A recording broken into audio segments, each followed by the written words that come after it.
Okay. And we're live. Perfect. Hello there. How was your day? Trying to set it up so I can see both chats. I think I got it. Yep. How's it going? It's been a pretty chill day. I mostly just did a puzzle today. 1,500 piece puzzle. Hi, Gabby. What's up?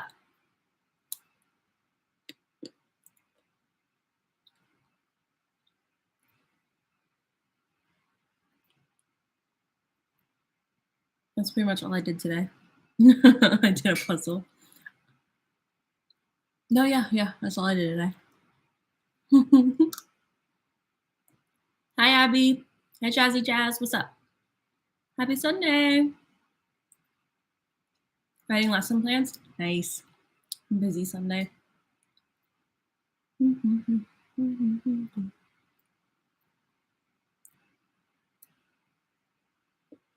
would be cute if I had friends to do puzzles with.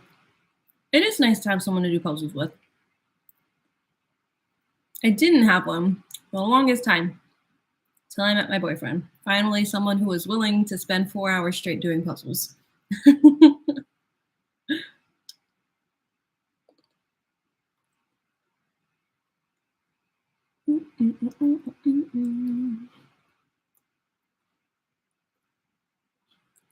Sounds like a great day. Yeah, it is. I very much enjoy doing puzzles. It is very fun for me. And we were watching the Stalker documentary series on Netflix. I don't know if you guys have seen that. It's like called I'm a Stalker or something, and it's like the different stories of different stalkers that got caught.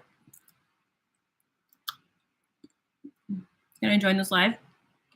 You can join in the chat. Thank you for inviting.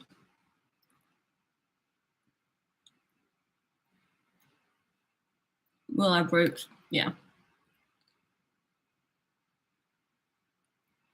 1,500 piece puzzles usually take us like a total of 8 hours, depending on the puzzle.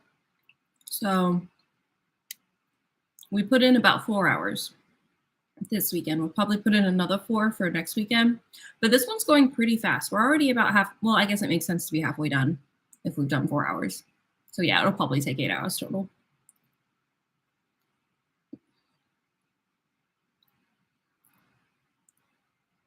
I'll have to watch it. It's actually really interesting. And it's terrifying because stalkers are legit delusional. And some of them do not stop being delusional after they've been put in prison. Like they're still like, I did nothing wrong. Like, oh, it was terrifying to watch. And they're like, a lot of them were really violent. And it's like, the law doesn't really protect you very well. Like a restraining order is just a piece of paper. Like it doesn't actually do anything. So terrifying series, but very interesting because all so different. The stories are so different. Some are like really angry ex-boyfriends. Some are angry parents of like your children, like they're angry because they're a parent of a child and they're protective over the child. Some are really sad stories where like drugs and alcohol got involved, so they're like addicts and that adds to it. And some are like a jealous ex-girlfriend who's like stalking the current girlfriend or stalking the ex-girlfriend. It's creepy. Yeah, there's a lot. Are you eating a popsicle? It's an ice cream.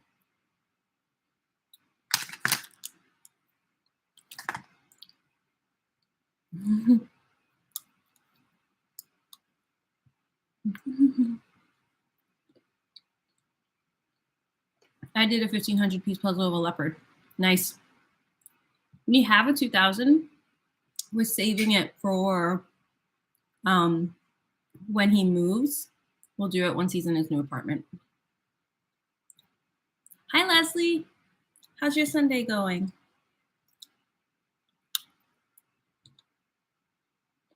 I love that kind of stuff. Are you referring to the ice cream or the puzzles? Or the stalkers? I was talking about 3 separate things, so.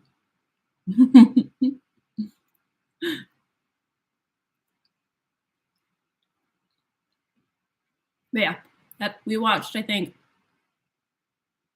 yeah, 4 episodes because we were watching it while we were doing the puzzle. So I think we're four. No, I think we're five because they're not full hour long. They're like 40-ish minutes long. So I think we're 5 episodes in. The Stalkers, yeah. We love documentaries. We usually put them on when we're doing puzzles. That or like Modern Family, but we almost finished Modern Family.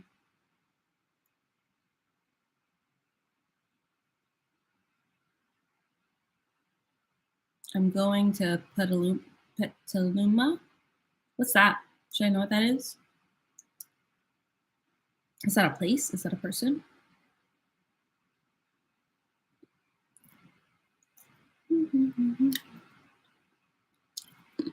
Never watch scary movies in bed. I do all the time.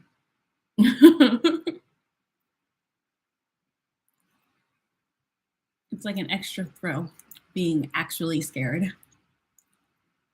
And like I can't watch scary movies with the lights on. Like the lights have to be off. If there's a thunderstorm outside, I'm like, oh my god, it's a perfect night for a scary movie. So I like need the environment to be properly scary in order to properly enjoy the scary movie.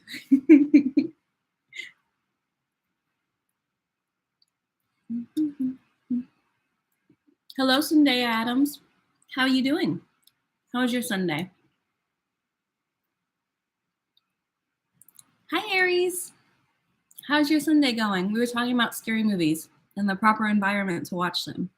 Thunderstorms in the dark, sometimes alone with another person is more entertaining though, so I like watching with other people. But if I'm alone, I will totally watch a scary movie.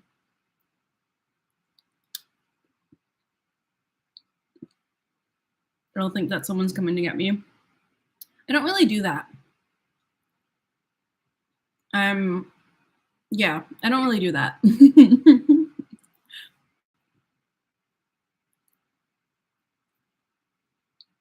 The scariest movies for me, I don't like mirrors. Mirrors freak me out. So there's a scary movie called Mirrors, and that is the only scary movie in my entire life. Granted, I was like 12 when I watched it, which probably shouldn't have, but it's the only movie I have ever closed my eyes during a scene because I was scared. I've never done that for any other movie in my entire life. That was the only one. And it was because there's a scene where in the mirror, the person in the mirror like grabs someone's jaw and like rips it open, and you see it like tear their jaw open. And I was so freaked out that I closed my eyes. But that's the only movie I've ever done that for. Now that I'm older, I don't think I would need to close my eyes, but that movie legit freaked me out, and I've never rewatched it. Like I watched it that one time. I rewatch most scary movies. Like I really like to watch them again. That one I've never rewatched. We should do a watch party. You guys want to watch it with me? In the dark with another person. Yeah, agreed.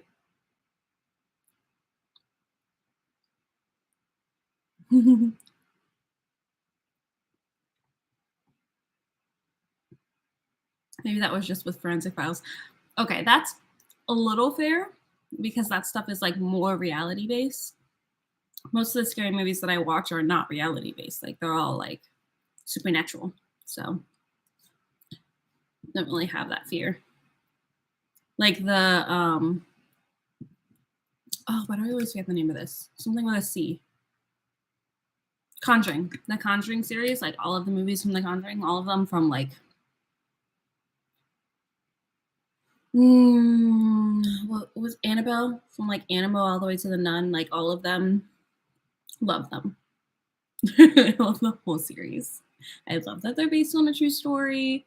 I love anything that has to do with like demon possession. I think those things are extra creepy and I love watching them. Yeah. Did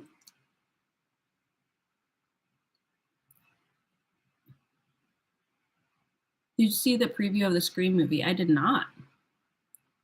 I really want to see. Oh, sorry, I had ice cream on my lip. I really want to see. What's the name? The weird AI doll. Do you guys want to talk about? What's the name? I really want to see that movie. It's not Mary. What is it? What is her name? Emily? No. Megan. Megan. Yes. Oh my God, I want to see it. I want to see it so bad.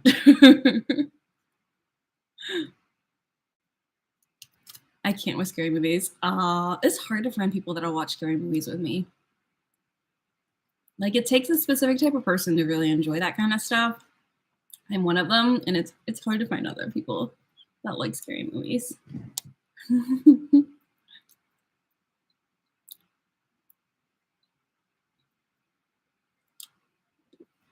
Maybe I'll do that. Maybe we'll do a scary movie stream once. Are you allowed to do that on you now? I don't think you are on YouTube. Are you allowed to do that on you now? I don't know what the rules are for that.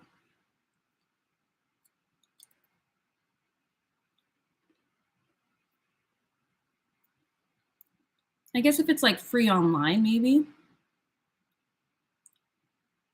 Like if it's like on Netflix or if it's like on TV, like I should be able to play it, right?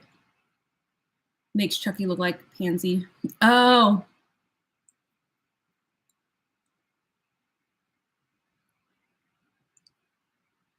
so fun story about Chucky. It was filmed in Romania, and I used to live in Romania. And I think it was in fourth or fifth grade. We had a field trip to the production studio where they like filmed Chucky, and they had the actual doll, like the actual Bride of Chucky doll that they used in the movie. They had it, and it used to be like a puppet, like someone had to mechanically like move it and like grab things, and it had like these little holes that you put your fingers in to control the fingers of the puppet. And I got to like put my fingers in the doll and like control the puppet and like pick up a little yogurt cup. And I'm like, this is so cool. I hadn't seen the movie because I was like, what, 10? How old are you in like fourth or fifth grade? So I hadn't seen the movies, and the dolls were really creepy looking, but for some reason they thought it was appropriate to take us there for a field trip. But now it's a fun story.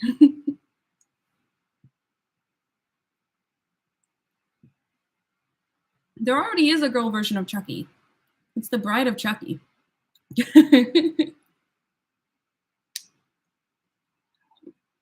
This is like the AI version. Like Chucky wasn't he like some voodoo? Like someone put voodoo on him to like go after someone. I forgot the plot of that movie. But that one was like mystic magic kind of voodoo stuff. This one is like science based. So similar concept, but this one's creepier because it's like it could happen. The other one's like it only like you might believe it could happen, you might not, but this one is like no, like AIs are getting pretty smart, and our goal is to make them more smart. So like, could happen.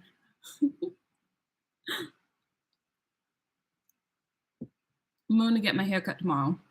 Ooh, are you doing anything different or just a trim? Anything exciting? Are you going to get it dyed? You can get bangs. Do you have bangs? I never get my hair cut. I just cut it myself. So I'm curious.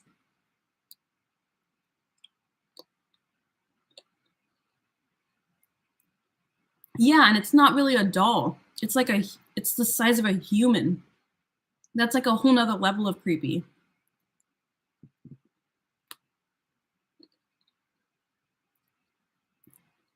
You'll be 21 in 3 days. Congratulations. I hope you have a safe, fun 21st birthday. Make sure you go out with a bunch of really close people that you trust.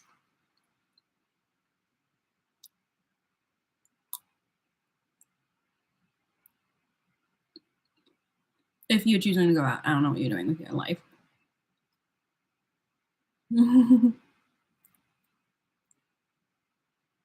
Like a real person. Yeah, and she looks and moves like a real person too. See, dolls, you don't expect them to move. We're about to expect them to move.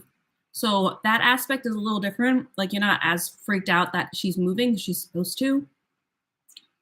But since she's human sized and like acting like a human when she's a robot, that's terrifying.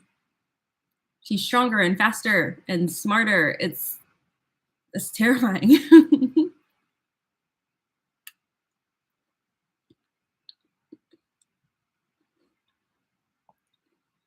You don't want a robot telling you I won't let anyone hurt you ever again. Yeah, and you don't want a robot not shutting down when you say shut down. The second a robot defies you, it's over. You're dead. You need to make a will, get everything in order. That thing's coming after you.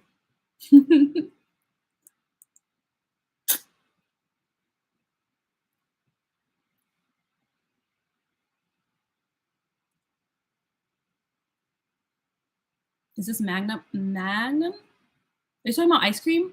It's a Haagen-Dazs.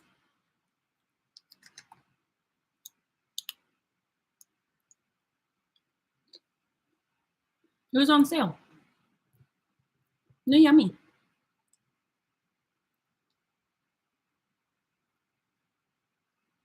Even better. Yeah, good quality ice cream. I don't get ice cream all the time. When I do, I get Yazzo, like YASSO mint chocolate chip ice cream things. They're really good and they're like really low in calorie and stuff because but they're delicious. So I get those usually, but these ones were on sale. So I was like, it's the same price and this is like fancier. So splurge. It wasn't even splurging. It was the same price. So I was like, I got this instead. I get ice cream every day. I do not. Ice cream is more like a once a week kind of deal for me.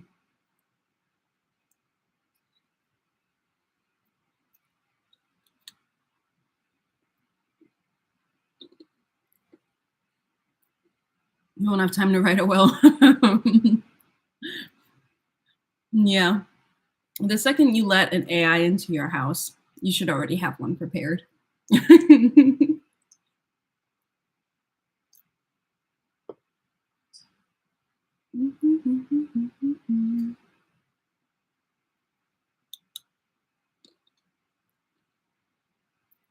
I have it as dinner.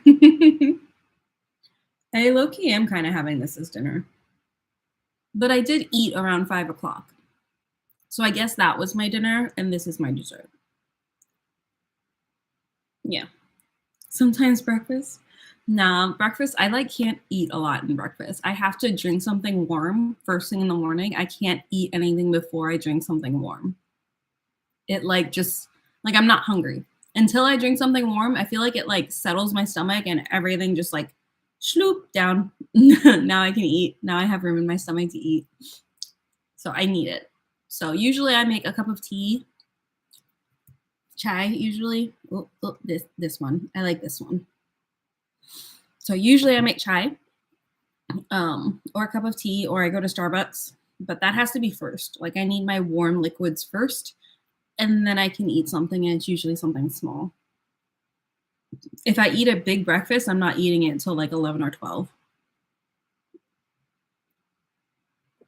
My friend saw the movie Grudge, so we went to see the whole month. So we went to see for a whole month. She didn't watch TV or go see the movies because of the girl calling out. That's not the Grudge. That's The Ring. The Ring is the one with Samara coming out of the TV. Grudge is the one with like the creepy little Asian kid going, that's the Grudge. And the Japanese versions are way creepier. So if you really want to get creeped out, watch the Japanese version.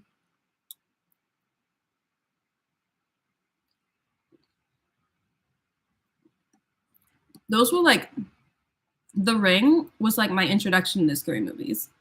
That was how it all started. I was like low-key obsessed with that movie. So yeah, that's where it all started for me. I eat desserts at 7 p.m. I don't know. I eat them whenever I feel like I have a sweet tooth. I don't really have a schedule for when I eat.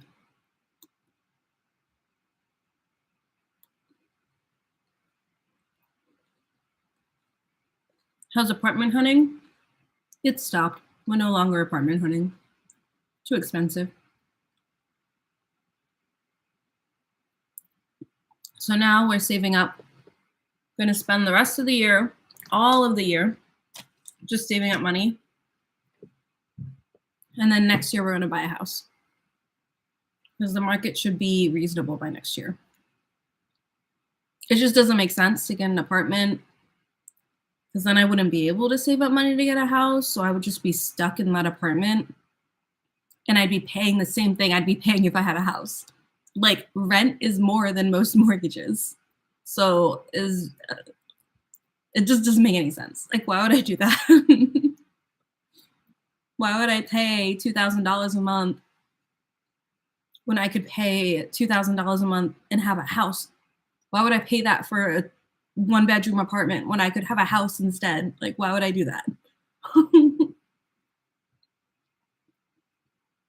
So yeah, no longer apartment hunting.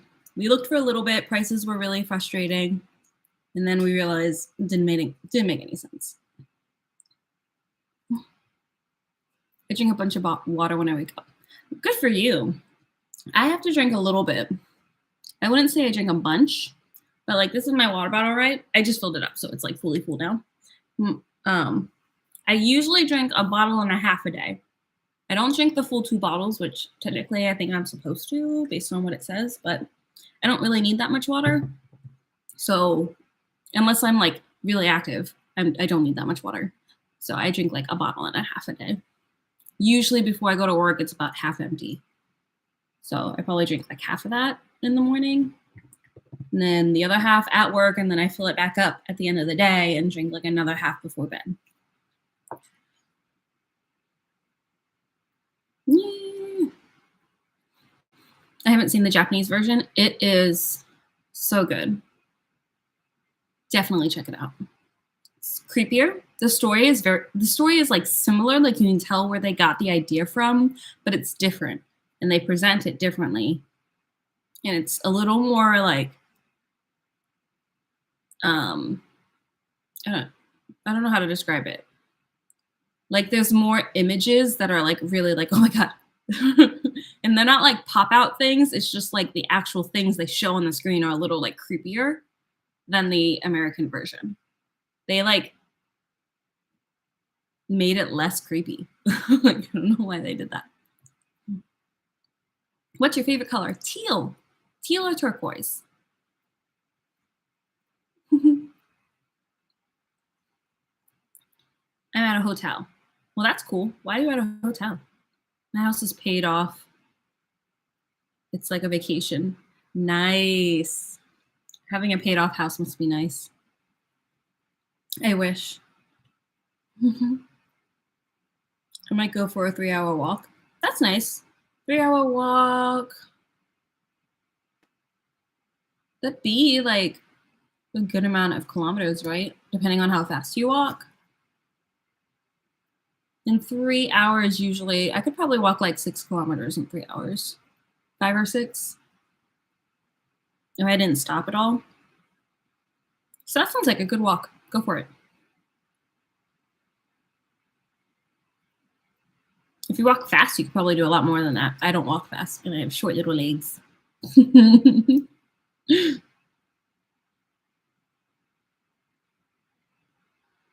12? You could go 12 kilometers? That's crazy. You walk fast.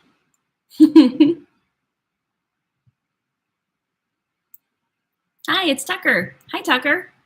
How's it going? I'm doing good.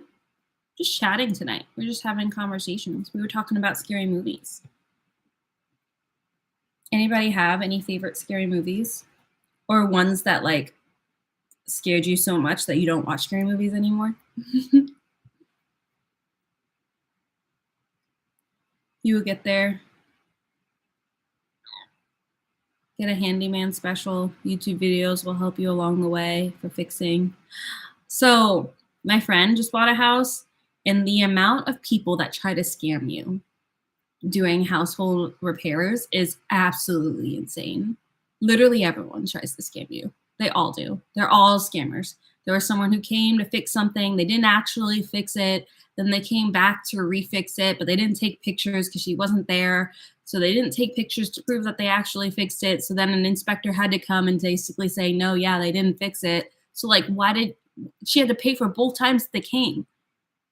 And then you have to like schedule it and make sure that like you're there to let them in. Somebody has to be there to let them in. So like it messes with your schedule too, just because they are incompetent and they didn't do what they're supposed to do. And that's very stressful.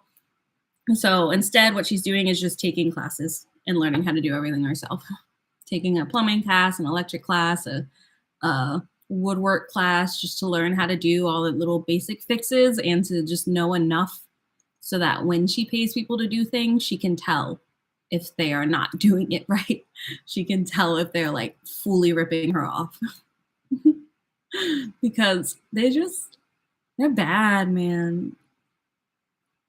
It's all of those services, the services that like we know nothing about because you don't learn anything about them, but you need them to be done. These people just rip you off.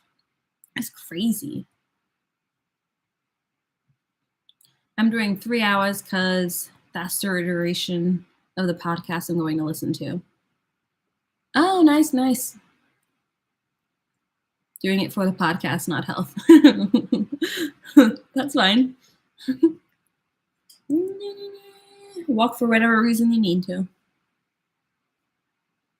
Sometimes I go for walks just so I can go to Starbucks.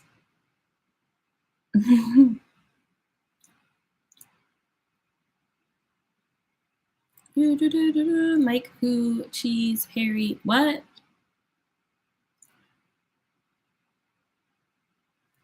Oh, you wanted me to say that out loud, but I said it too separately to be funny. So, haha, joke's on you.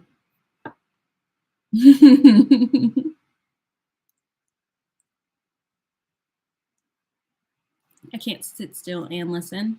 That's fine. I have problems sitting still too. That's why I literally have these. I have a bunch of these all around my desk. I have this one. I have this one. Well, now I have to put it back because I like the way the little 5 looks.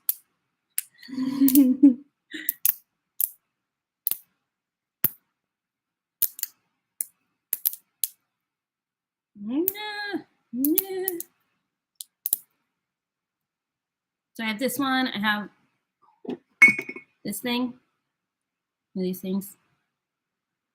I have one of these because they're fun. I have some more squishy things. I have a Rubik's Cube. Rubik's Cube. Yeah, I have a bunch of stuff. I have some putty too.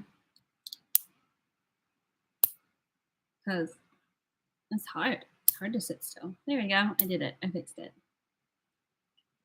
Oh, there you go. It helps me focus more when I'm doing something with my hands. I bet you had several fidget spinners when they were a thing. No, spinning isn't really my fidget choice. I don't really like the whole spinny thing. I had spinning rings. When those were a thing, I had a spinner ring, one, but then it's just not really my thing. I'm more of like a squeeze or like a rub. Squeeze or like rub. I'm not a spinner kind of person. Not really my thing. So I had a couple, I think I had one fidget spinner. Those aren't really my thing. I like poppets. Poppets aren't really my thing either. I have one of my favorite fidgets. It's literally just like a mesh tube with like a marble inside. And you just move the marble up and down. Honestly, one of my favorites. I have a fidget cube somewhere. I think it's in the box that was in my old car. But I have a fidget cube because I like pushing buttons. Yeah, poppets are usually too big. I like things that just fit in my hand. Poppets you have to like use 2 hands to use. And nah.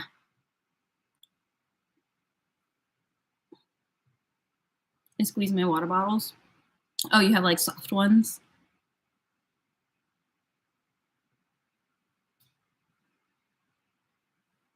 You're taking it to the next level. Well, I'm a therapist and I work with kids, specifically kids with different disabilities. So a lot of them use a lot of fidgets. So I have tried a lot of fidgets. And I know which ones I like.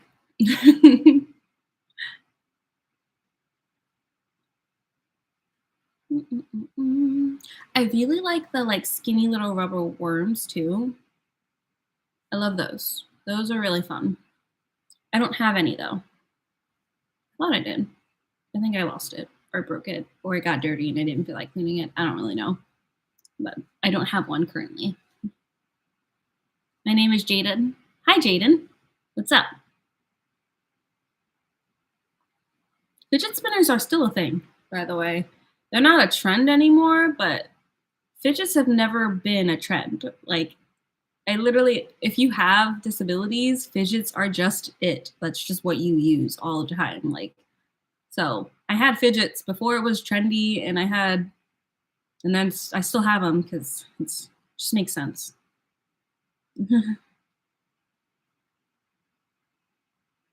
You whistle? I can whistle.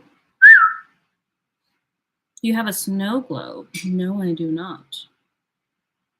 The tube? Yeah, the little rubber tube thing. Love those. I love your voice. Thank you. I like these little squishy things at the top. I just like to squish them all together. I also have this one, but this one makes really funny noises.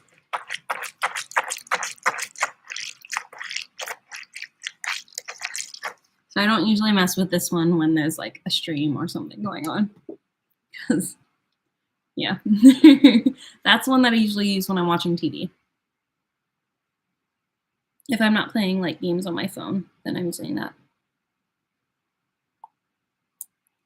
I really don't know how people functioned before there were like things to do with your hands while you're watching TV. Like, did they just sit there and watch?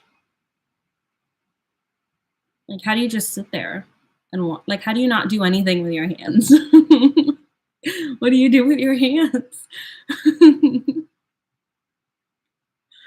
I feel like that's how people end up like picking on food when they're not hungry. Because you just like, you need something with your hands. Pro tip, bring a fidget to the movie theater. You can eat some popcorn, but then you won't feel obligated to eat when you're full. You won't just keep eating it, and you don't really want any. Because you'll have something to do with your hands.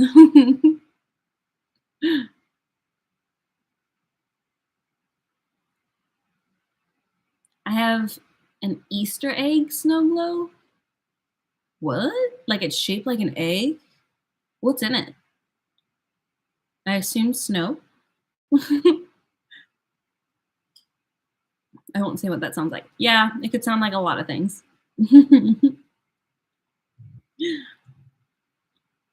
So I tend to not play with that one on streams or video calls, phone calls. I tend to just use that one when I'm watching TV.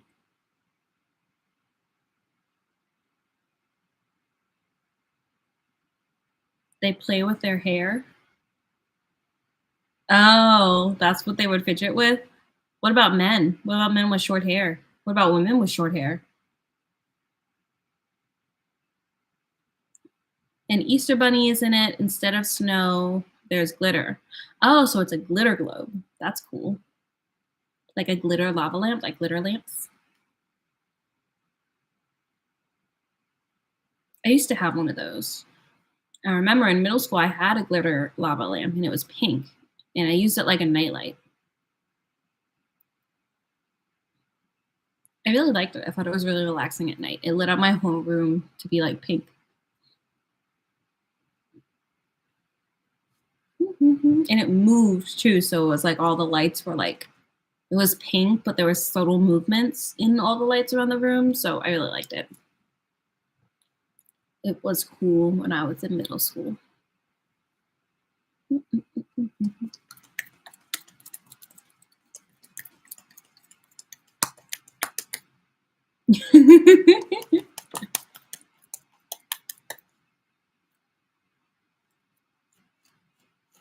Actually, I got this at it was kind of like a Dave and Buster's, like an arcade place. There's one in Pennsylvania that I went to with my family and my niece, and I was just killing it at all the crane games. So I got a ton of tickets.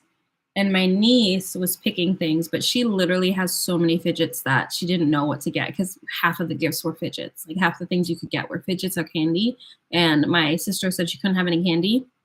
So she like didn't know what to pick. And eventually she was like, here, you pick. And so I got some fidgets for myself. This was one of them.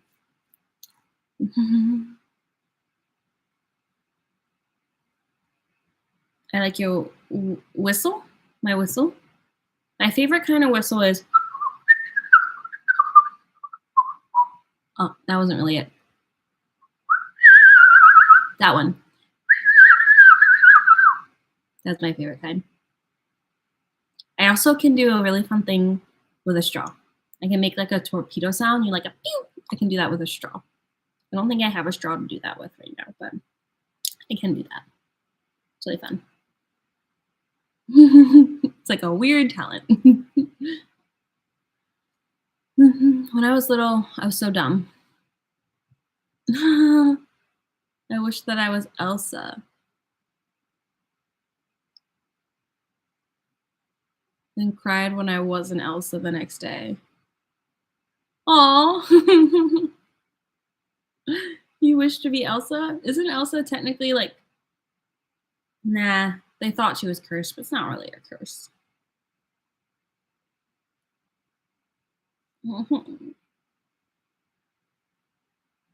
Elsa was just cursed with the trauma of her parents being controlling and not open-minded.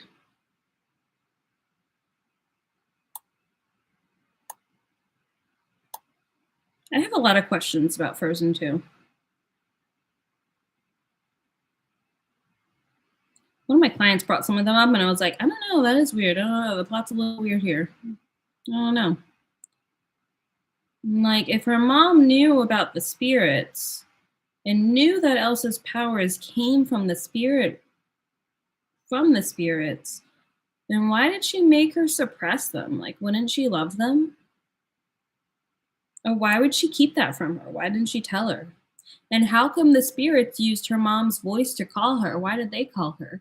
And didn't her mom know how to use those powers because she could commune with those spirits? Like, wasn't that the whole thing in Frozen 2? Like, her mom could commune with the spirits, so therefore, when they were there, she could use those powers.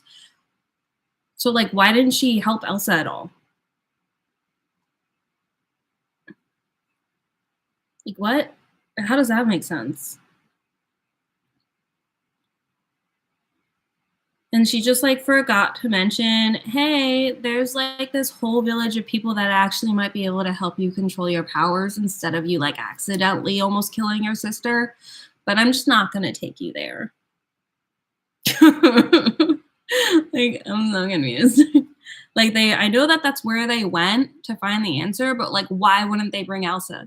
Like, wouldn't that be kind of important for her to be there? Like, why would they think that they would let her in without Elsa there? Like, that's confusing. I don't understand. Why didn't they just tell her? Why was it a secret?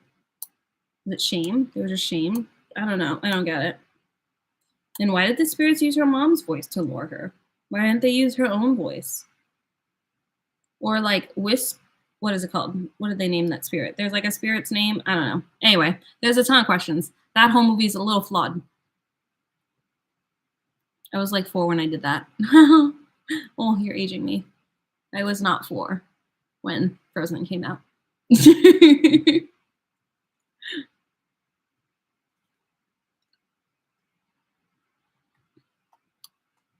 think I'm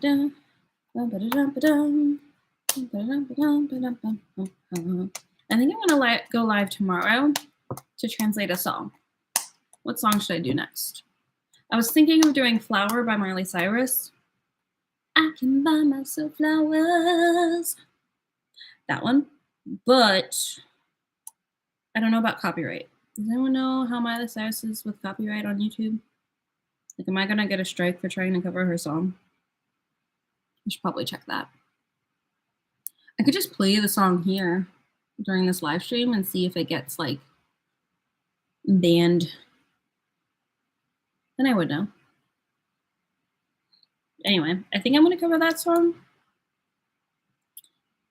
Maybe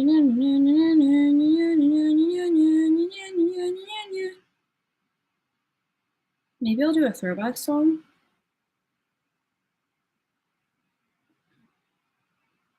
To make a couple of TikToks too. Some short films.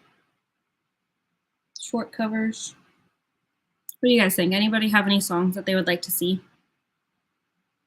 Can you do for release on the piano? Let me see if I remember it.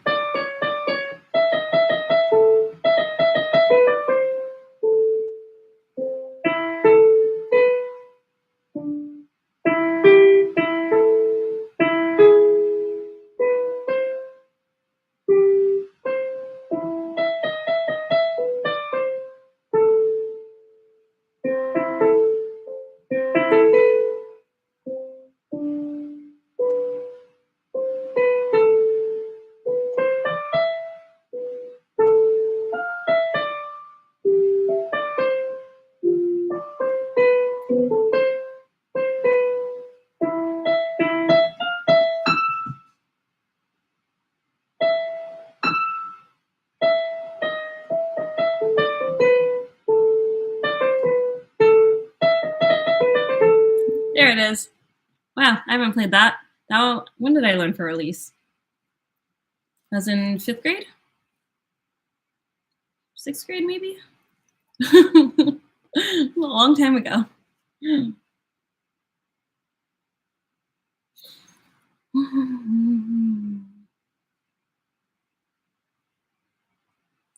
Do 16 by Jenna Davis.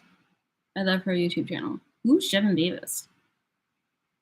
It's my favorite. For release is your favorite? My favorite is the Pathetique Sonata, the 3rd movement. That's my favorite. You hear it?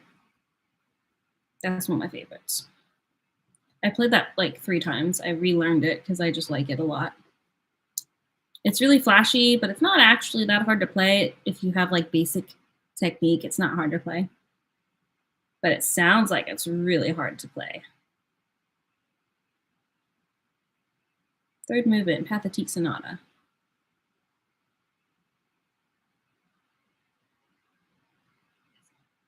This is an ad. Actually, I'll just share the YouTube video. That works. Why am I not charging? We should be charging. It's not turned on. Oh, sorry, guys. No, it's definitely on. Why is it not charging? Oh, it wasn't plugged in right.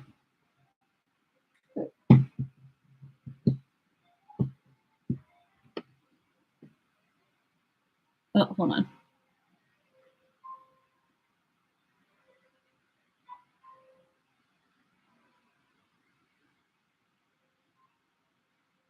Oh, is it the 2nd movement I'm thinking of?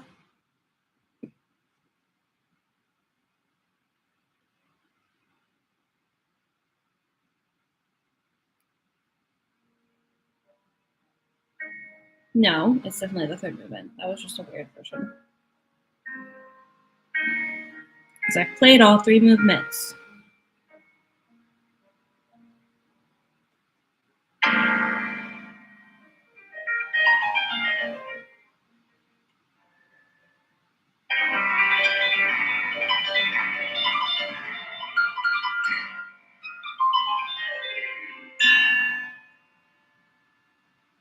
I remember this one. It's pretty focused. Thanks. Oh no! This is the wrong movement. I do remember playing this movement though. I miss playing classical music. I should just like play some for fun. This one was harder than the 1st movement. I think the 3rd movement was the hardest.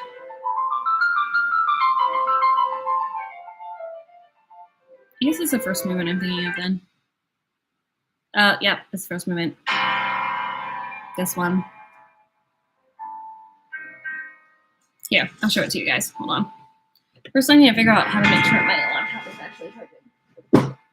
Oh, it wasn't plugged in.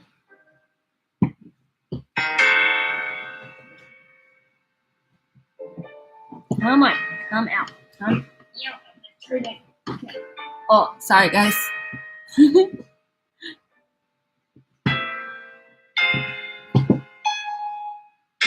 What is happening with my charger right now? The wrong thing plugged in. Oh, it is the wrong thing plugged in. Okay, hold on. I gotta turn the lights back on. Oh, this is very dramatic. Hold on.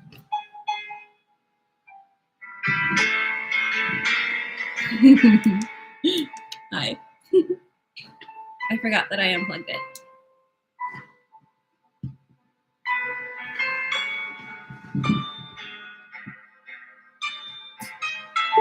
Yay! Charging. I have a few questions. Ask away. Now you're a maestro. Yeah. But that's a solo piano piece, so you wouldn't actually have anyone conducting that. I played that at like 3 different juries because I switched schools, so they didn't know that I had played that previously. And I was like, I don't feel like working very hard, so I'm just going to relearn this. And that school had really lax standards for like your playing. Like, that is, in my opinion, I learned that my freshman year of college. So I played it again my junior year because the school that I went to, their quality of musician was a lot lower. So I could get away with playing a lot easier compositions because they were like, oh, that's so advanced. Nice job. And I was like, yeah, so advanced. So I got away with a lot at that school because they were like, oh my God, so great. Like, I didn't even audition to get in that school. They were like, oh, you got in here? Okay, you're good. Yeah, I got real lazy. I got real lazy because I had to learn how to play guitar. So I was like, I'm not gonna put effort into piano. I'm just gonna learn how to play guitar now. And they thought I was good enough, so I was like, okay, yes I am. But anyway, I'll show you guys.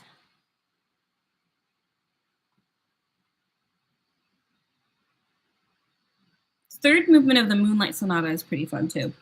Everyone knows the first movement, but like the third movement is real fun. Okay. Do you guys want to see?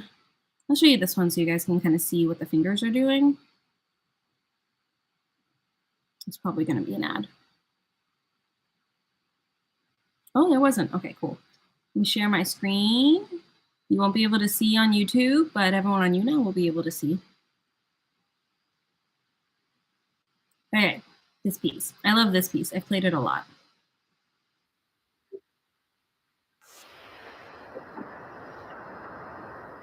Thanks, Les. Oh, wait, no, not Leslie. Thanks, Jane.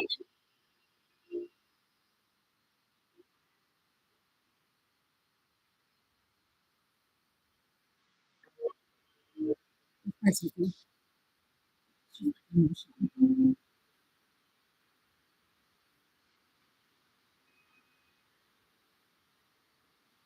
been very dramatic, so like it's not hard.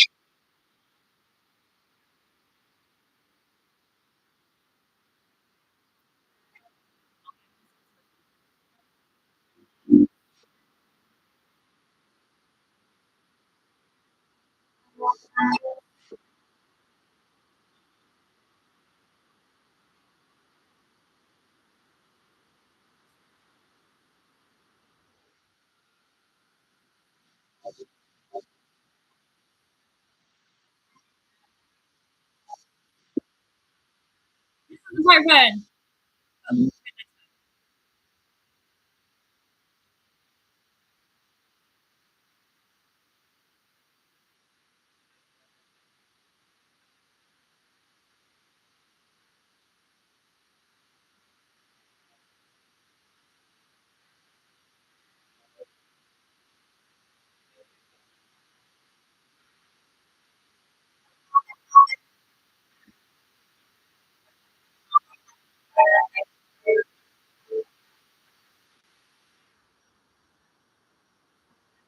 This was my favorite part to play. It wasn't that hard,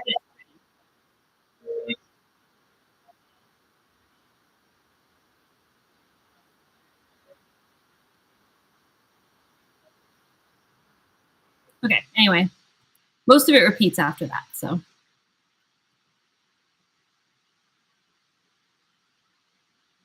stop sharing. I have to go. Bye. Bye. Bye, Zendaya. See you later. If you could play that, no one can chat to you. Wait, what? If you could play that, no one can chat. Wait, what? I can play that. Right now, I can't. I don't have the music. Also, I haven't played that in years, so I would need to relearn it. I'll totally do it.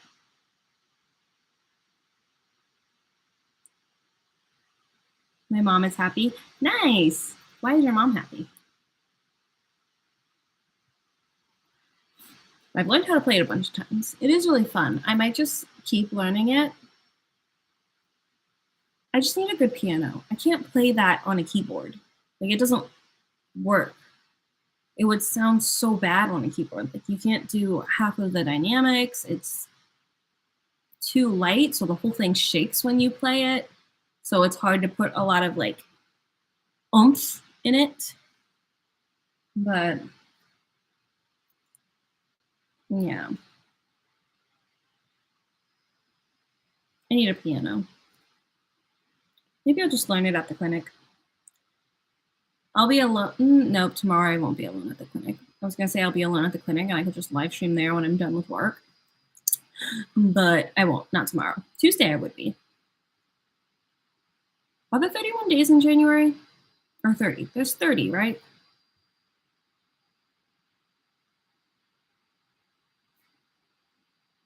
I don't know. No, there's 31. Cool. So I'll go live tomorrow and Tuesday. Because I do need like 4 hours of streaming. Well, now 3. If I stay live for another hour, I only need 2 more for the month. Yeah. Ever played the cello? Yes. I used to be a music ed major, so I had to play all the string instruments. So I did play the cello. It was my favorite of the string instruments. Yeah. That one was definitely my favorite.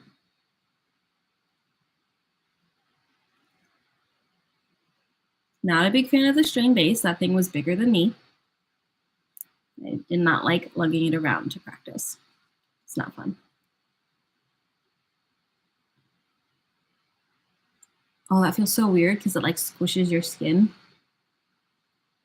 Like feels like it's sucking up my face. Mm.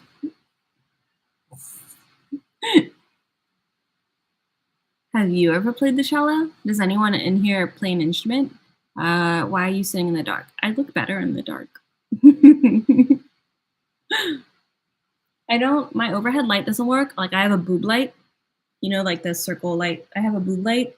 It doesn't work, and I don't feel like figuring out how to take that off to change the light bulb. So I have a lamp here that I turn on sometimes, but that's like a yellow light, and this is a white light. So when they're on together, it's really weird lighting. I don't like it.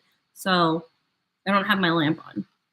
So, I mean, I could make this yellow light, but I don't want to. So I'm just sitting in the dark. I just enjoy being in a creepy environment. I could watch a scary movie right now and it'd be great. It is very dark in here. Do you think that door is open or closed? What do you guys think? Closet door. Do you think it's open or closed?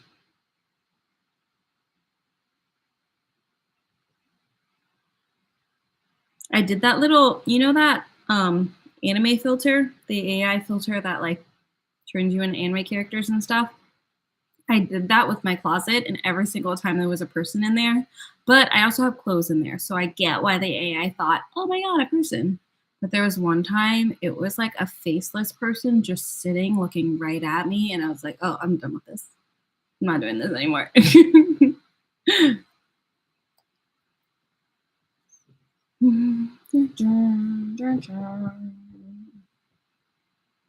Who lives in a pineapple under the sea? Fair enough. Close. Close? You mean closed? Closed? It is closed. Yeah. I didn't even actually know. It could have been open. I don't know. I'm back. Welcome back. We were talking about my haunted closet.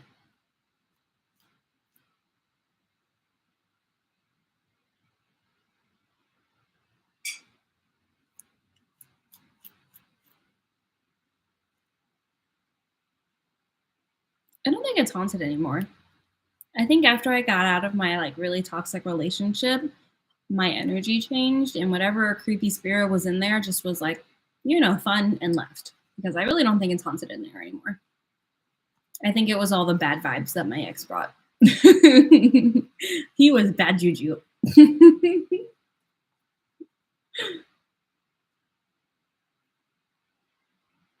I can see the outline of the light around the door. You can? Cool.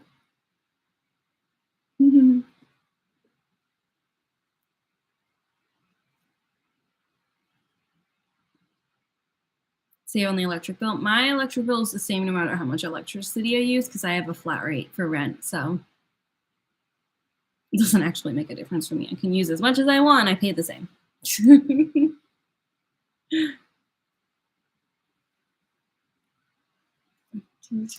And the moment he changes that is the moment I move, because that is really the only reason I'm here, is because I pay the same amount every month. There's no utilities fees. It doesn't go up every year. Like, the only reason I'm staying here, because this is a sketchy place to live. It's not the best. So the second he tries to make me pay more, I'm out.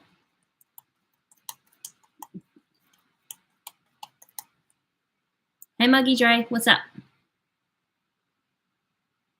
So it's closed, as you could have guessed. Yes, it's closed.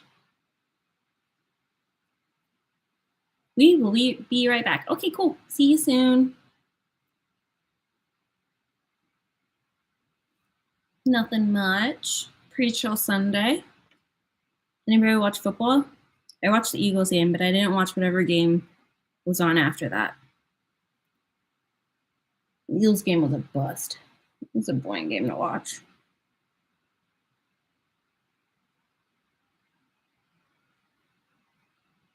What is that? Oh, my pineapple?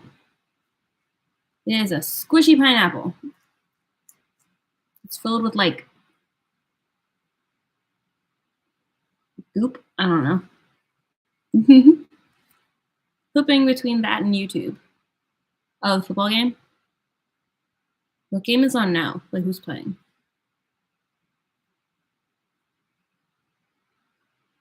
What time is it for you? 9 o'clock.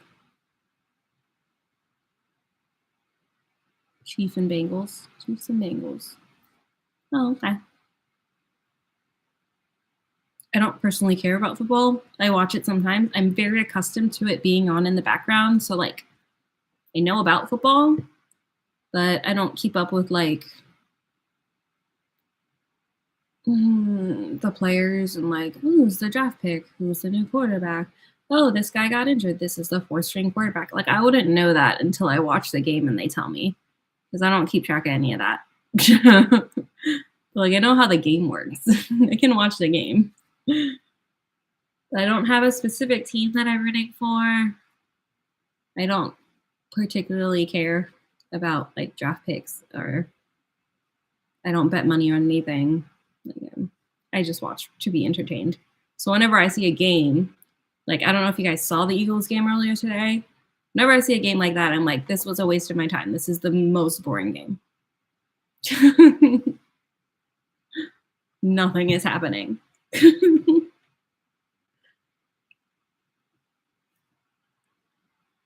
has shaving cream in it? You think so?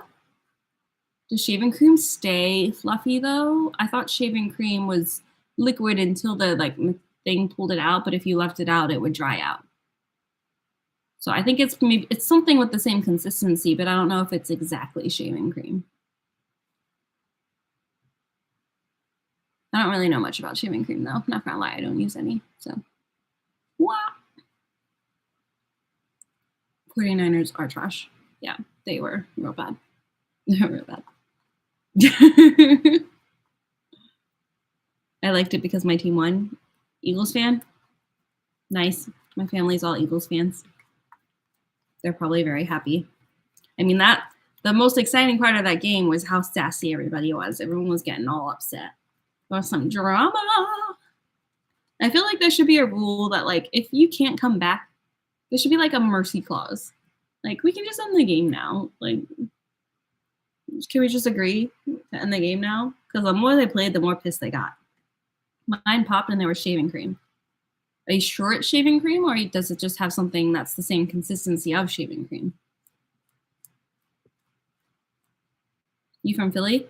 My family is. Not really. My family's from Pennsylvania. But like the side of Pennsylvania that's closer to Philly, not the side that's closer to why am I blanking on the name? You know what I mean? The other side of Pennsylvania. On the side closer to Philly. East side.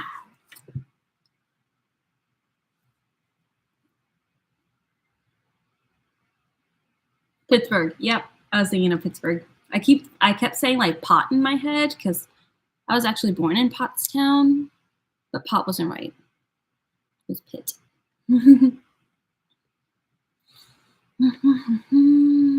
I was always the last kid in school to be picked for teams. Therefore, I could care less about sports and won't enable them to buy their merch. I fully acknowledge that I suck at all sports that involve a ball. I have no coordination.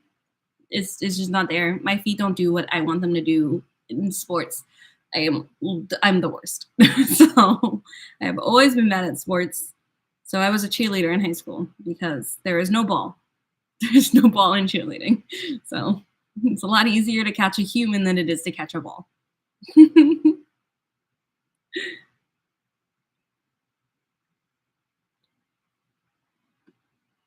Yeah, and I do have rhythm because I am a musician. So cheering was a lot easier. I got all the exercise I needed. I was plenty fit. I could do tumbling. I just couldn't do anything with a ball. I could learn a routine. I could dance. I just throw a ball at me and it's over. I tried every sport. In middle school, because I went to a really small international school in Romania, so you could do any sport you wanted. Everyone made the team. You couldn't not make the team because the school was so small that like you couldn't not make the team.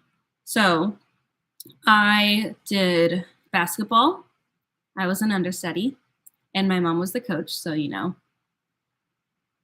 that's fun. I did soccer. I was also an understudy. Is that the right word? It's not understudy. It's like the bench people, backup. I don't know. I don't know sports like that. I didn't actually make the team. I was like backup. Anyway, my mom was also the coach for that. Then I did softball. I actually made the team for softball. But I was the catcher because I could catch balls if you're purposely throwing them within the vicinity. But if you're throwing them somewhere I have to run, gauge where it's going to go, and then catch it, I'm screwed. Can't do it. Like that coordination of just knowing where the ball is going to be, don't have it. It's not happening. I can't do it. Soccer I couldn't do because I have no feet coordination. I just can't do it. My feet I will kick straight. I was a defender because all I had to do was find the ball and kick it as hard as I could. And I was like, I can do that. That's it. If you have me try to dribble this ball in any way, it's over. Same with basketball. No coordination with the ball in my feet. So I could dribble the ball standing, but the second I had to run and dribble, I got nothing. Like, I'm so bad at it. And I could make baskets too. Like I was fine as long as I didn't have to do the running and the ball. I couldn't do it. Yep. So just not my jam. Then I did cheerleading and I was like, oh my God, I'm good at this. So I'm good. Just do this.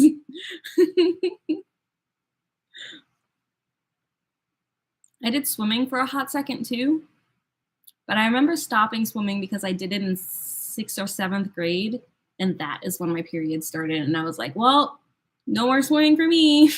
Because, I was little and not experimental. And I was like, well, guess I'm not doing that anymore. Also, the swim coach was like real mean. Real mean. You just tread water for like 30 minutes. Not my jam. So I'm guessing it wasn't a public school. No, it was an international school. Army base. It was an international school. So no.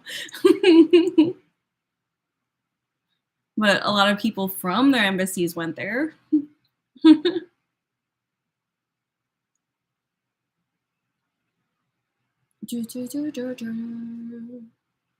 Like we were there because the government paid for it. So, and everyone else was there because their parents were diplomats and they were either rich and their parents could afford to send them there, or the government paid for it. Their respective governments pay for it. How are you? I am good, Miss Hilda. How are you? How's your Sunday? When I was 29, I threw out my shoulder in softball at a game for work. Never again. I remember at one softball game, I was so bad. Like she hit the ball and it like rolled, so I was able to just grab it. And there was someone coming, and instead of me just focusing on the person coming and like getting them out, I was like, no, I need to throw the ball to first base. So I threw it, but then I suck at throwing, so I threw it way too far. So then the person didn't catch it, and they had to like run to go after the ball. And I was just standing there like, oh, oops, that's a point. And then they got another point because they were running to get the ball. Like, oh, oops, sorry guys, that was on me.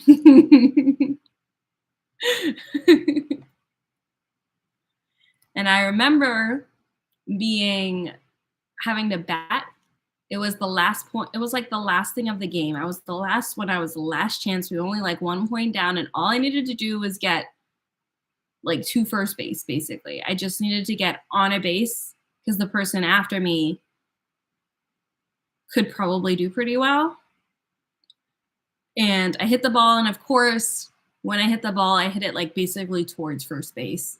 So I desperately tried to run and get there, but they were already there because the ball literally went to them. So they just got me out. And I was like, oh, well, I lost the game for everybody. So this is not my sport. That's twice now that I have just lost the game for everybody. So let's not do this anymore.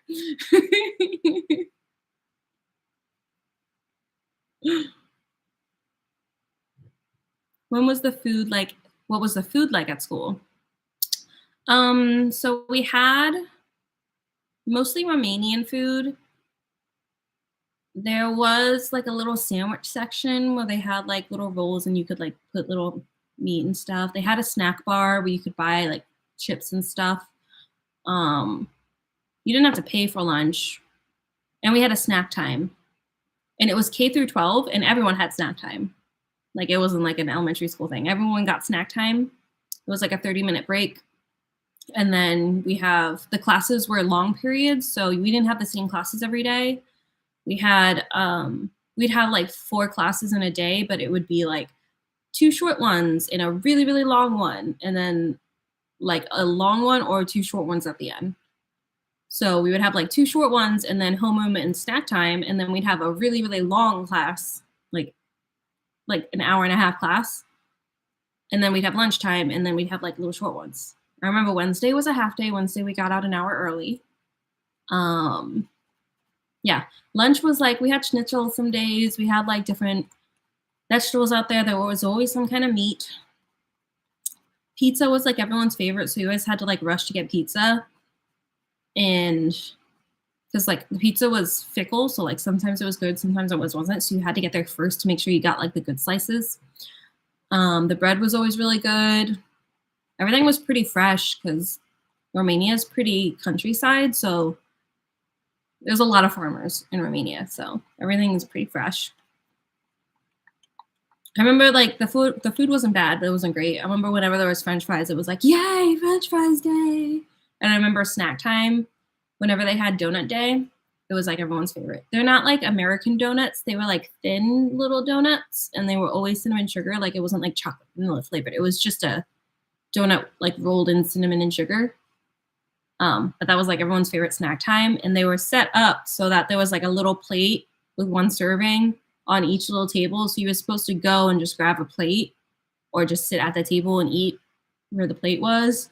So people would just like wait until like everyone ate and then just take a bunch of like sneak a bunch of the extra plates because they put all of them out. So if there were like we weren't allowed to have seconds until everyone ate, but like If all the students weren't there, there was a bunch of extra ones, so people would just go and steal more donuts. And there was always extra. Yeah, it was a weird school. Interesting way to grow up. That was all of my middle school, and half of my elementary school was there. So I was there for a long time. I do volleyball, but I broke my finger, so now it's harder to do. Wow, definitely not those prison trays. No, they were plastic trays. Like I feel like most schools have those plastic trays. They weren't like the ones in America where it has like little serving portions. It was just one big flat tray, and they gave you plates, and you put the plates on. Um, and honestly, the food there was probably better than most public schools in America. Public schools here, the food is dookie, and it was definitely healthier because it was definitely not as processed as food is in America. Like even McDonald's was healthier there than it is in America. The stuff here is crazy. I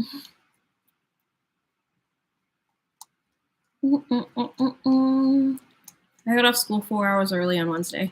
We only got out an hour early on Wednesdays. Did you go to public or private school? When I lived in Romania, we went to an international school. So it was I guess a private school, but not really. International schools are really, really expensive. And it was an American international school, so everyone spoke English, or you had to learn English when you got there. But the education is better than most public schools, and you don't have to worry about learning the language of the country. So a lot of diplomats, like their kids go to international schools. So you learn one language because they all move around. All of my friends were there for a year or two, and then they left. So the whole concept of having like a friend that you've had since preschool was so foreign to me when I came here. I was like, oh my God, you guys have known each other for 10 years? That's crazy. How do you have friends from 10 years? That's crazy. All my friends have left. Like, they leave after you make friends, you get real close, and then they go. Like that's how it always was. And this was like before technology, like social media was huge. It was just starting when I was there because I was little. So social media was just starting. So when people moved away, they were just gone. We didn't like have social media to follow them. All we had was like messengers and stuff, and no one ever kept up with that kind of stuff. I go to private, but school was $3,000. That's it. I know daycares that are $2,000 a month.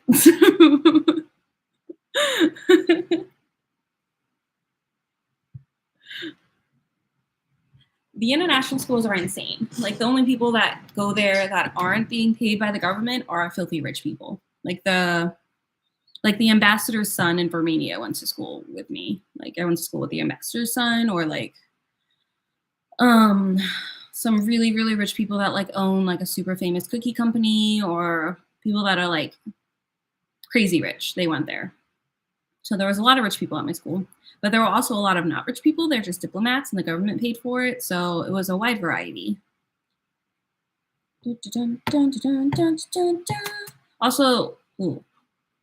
Also, the exchange rate when I lived there was crazy. So like we were pretty well off when we lived there, just because the exchange rate was insane. So like, you could get a bag of chips for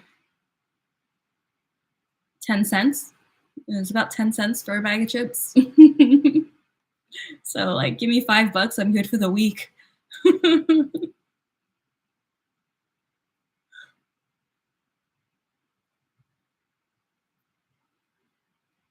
It changed now. The exchange rate's not the same now. So if you went to Romania now, it's not the same, but that's how it was when I went there.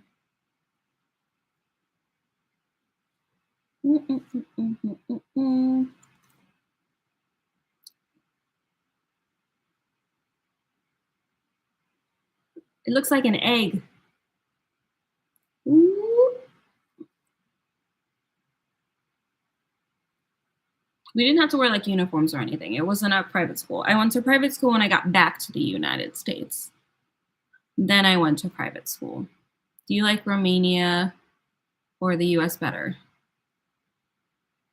Well, I don't I didn't particularly like Romania as a country. There are aspects that I liked better than I like America, but there are also aspects in America that I like way better. I also don't speak Romanian, and I think the US is a lot further along in a lot of areas than Romania is. So Romania is not the most progressive. And there's a lot of things that are like if you thought the wage gap was bad in America, it's insane over there. Like you could have a mansion literally right next door to like a straw hut. And that was just how it was. I mean, the difference was insane. So I think I prefer America, but the mountainsides in Romania were gorgeous. They were great. I miss going to the mountains. They had some really great food in Romania. Um, I had some really amazing experiences while I was there.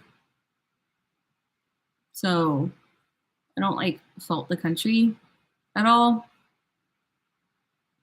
But I definitely would rather live in America than there, hands down. There they try to scam you if you don't look Romanian. I could actually pass as Romanian. Like I could easily pass as Romanian if I wanted to. Um, but I wouldn't pass as like a rich one. I'd have to be pretty poor because I'm brown, and that's just not. Rich people are usually a little paler than me.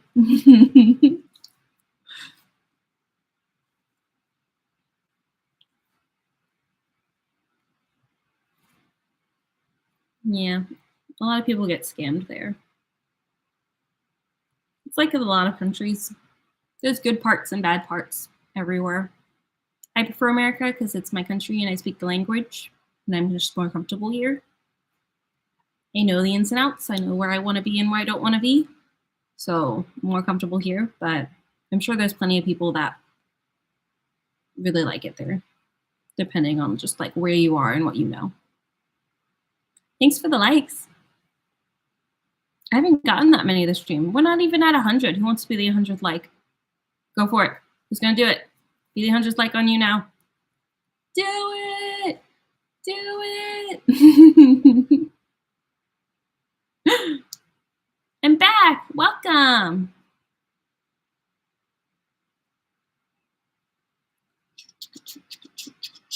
I plan on going to Japan this year. That's going to be fun. For my birthday. It's a big birthday this year. So I think I'm going to spend it in Japan.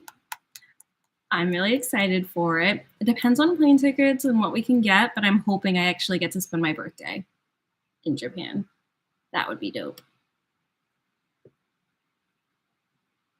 What other platforms are you streaming on? You now. I'm streaming on you now. I'm back. Welcome.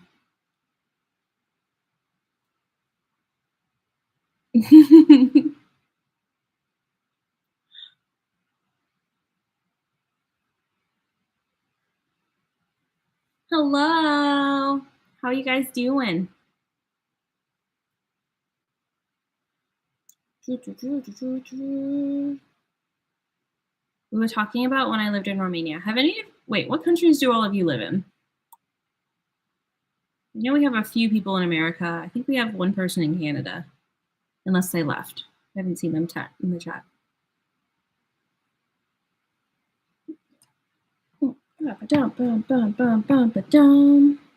Oh, this is fun. I'm like bouncing it on the table. That's fun. Okay. England, UK, it's 2:30 a.m. for me. Oh my gosh. Well, thanks for stopping by. Night owl. USA, East Coast, same. Same. Arizona. Ooh, isn't that where the Super Bowl is going to be? In Arizona? Cool. Bounce, bounce, bounce, bounce, bounce. Bounce, bounce, bounce, bounce, bounce, bounce, bounce. Bex is the best? Nice. Welcome, Bex.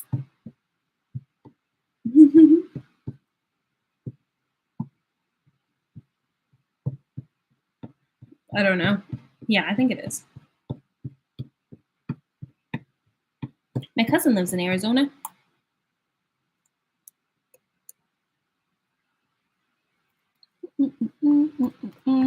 So you don't have a ton of international people then. Aw, thank you for the likes.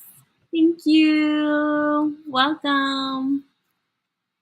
Thank you for stopping by so late. Late night streams are nice. Thank you. Everyone, hashtag Bex.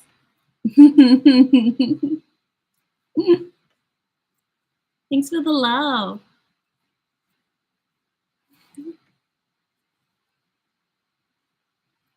Oh, the cute little pearls. Thank you. Tell me a little bit about yourself, Bex. How's life going? I visit my dad in Utah every summer. I have never been to Utah, but I've never really been off the East Coast. So, well, I've been to Europe, but I've never been off the East Coast. The countries I've been to are, if you count like flights, like where the layovers are, if you count those, Germany and France. But I haven't actually gotten to explore either of those countries. I was just in the airport. Russia, Romania, Turkey, Hungary, Portugal, Puerto Rico. If you count that as something different, it's kind of part of America. And I think that's it.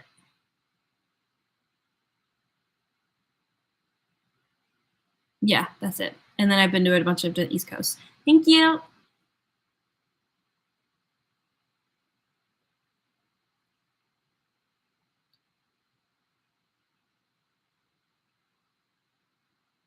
Long-term Emma McGinn supporter. Cool. 26, Steph, I know British Sign Language. Nice. I live in the UK. Love your sign language videos. Aw, thank you. USA East Coast. Cool. Thank you, Zendaya. Thank you.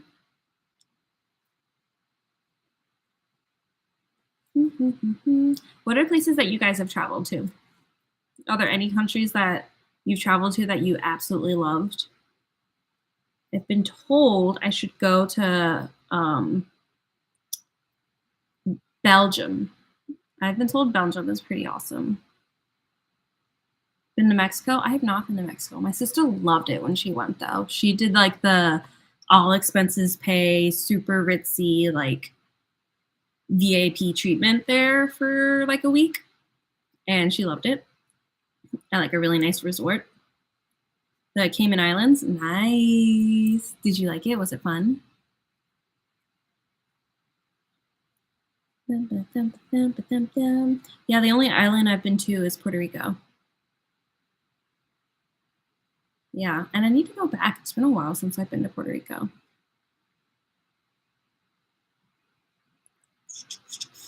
But I want to go to Japan this year, so I'm gonna finally enter Asia. I've never been to Asia. So I want to go to Japan. I'm so excited. I'll make sure to live stream while I'm there. The timing might be a little weird though. What's the time difference? Does anyone know the time difference from here to Japan? East Coast America, like Eastern Standard Time to Japan? What's the difference? Is it like 12, 13 hours? 14 hours? Japan is further than Korea.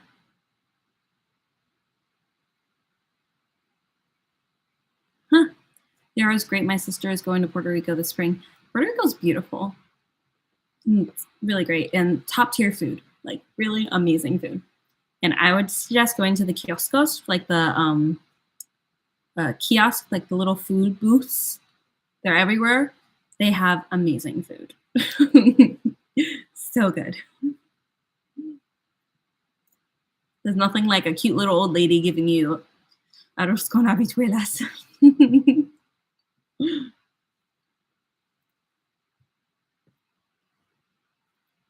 I've been to Canada. in a couple of countries when I was little. I forgot which ones.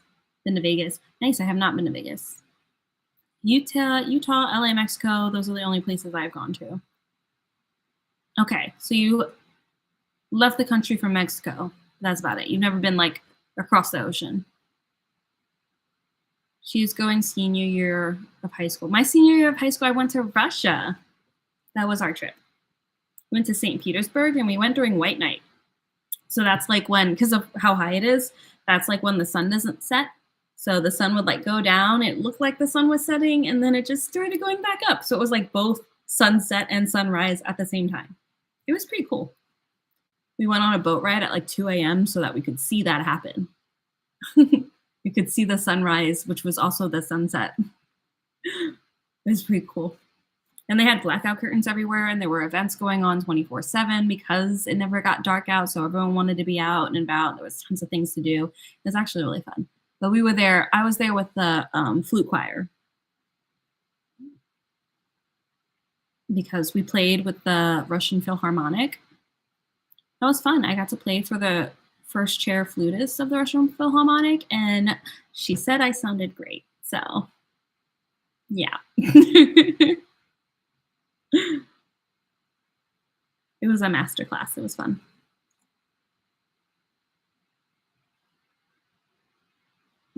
Guess how old I am? 12? I only guessed because you said you were like 4 when Frozen came out. Frozen came out not that long ago. 10. Okay.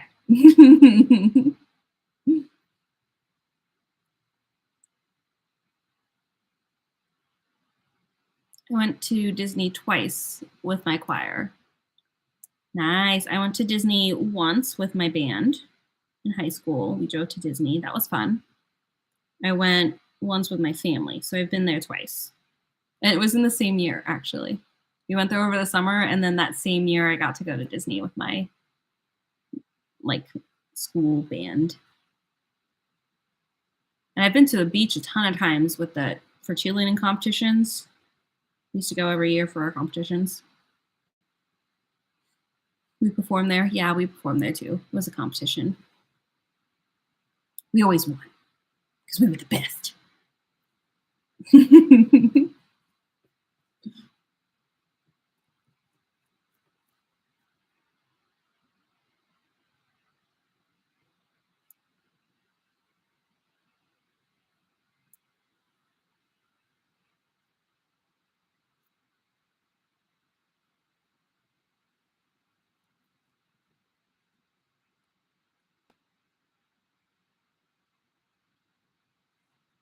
Sorry, I got really distracted trying to get one without like a little stripe through it. I got really distracted by this for a second there.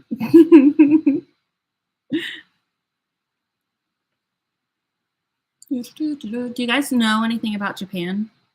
If I go there, where should I visit? I follow Charla, or Charmander, on YouTube, and she is a vlogger from Japan. Well, she's not from Japan. She lives in Japan. She's from Canada. She lives in Japan. She's a vlogger there. I originally followed her for her Pokemon content, but then I follow her now for a lot of her Japan content. She's a vlogger and she's chill. There's a lot of places that she mentioned. She gives off similar vibes to me in that her style is she would prefer to be in like cool, not touristy places that have like really good food and some really beautiful sights, but none a ton of like crazy, like this is really famous kind of places, more just like little towns. So she has a bunch of those that I think would be really fun to visit. So I might just like star some places based off of her vlogs to go to. I'm going with Gerardo, and he has been there 3 times before. So, I mean, he can probably help me out for where to go, but yeah. Coming in hot. Hi. Have you ever been to Japan?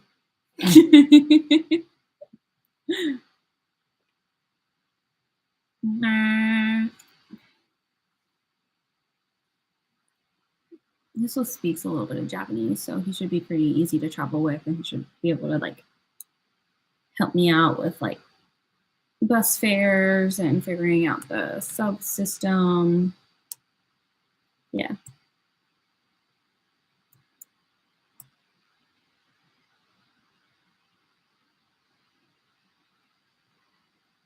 Hi, Millie Stan.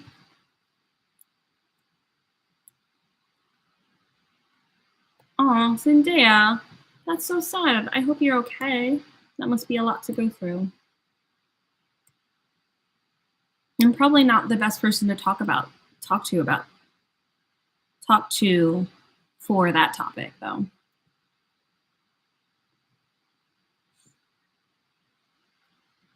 If you ever want to go to New Zealand, you should ask Talia. Talia Life for ideas. New Zealand seems like a fun place to visit. I really would like to just do a Europe tour as well, just like hit a bunch of countries in Europe and just like take a train and go from one place to another. Try some foods, see some sights, you know? Because it was miserably hot and humid when I went. We actually are planning on going in the end of August, early September. Probably early September, because then we can go for my birthday. It just kind of depends on flight. So that was the plan. I also don't really mind when it's super hot. I hate it more when it's cold. Hot doesn't bother me nearly as much. It takes a lot for me to actually feel hot. Japan has really small apartments. Yeah, but I'm not going to be staying in an apartment. I'll probably be staying in a hotel. I might try a one of those I forgot what they're called. The ones with like the bamboo floors and like might try those for like a couple days. Do you like Maine? Have I ever been to Maine? Why do I feel like I've been to Maine? Did I go to Maine for something? No, I went to Connecticut for something. I don't remember what though. That's weird. Why don't I remember that? It must have been a really boring trip. Do you? I have no opinions on Maine. I know nothing about Maine. She lives there and is another broadcaster on here. Cool.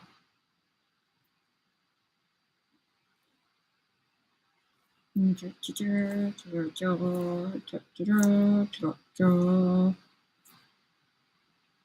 feel like the most exciting thing about going to any Asian country would be trying all the food. So much food.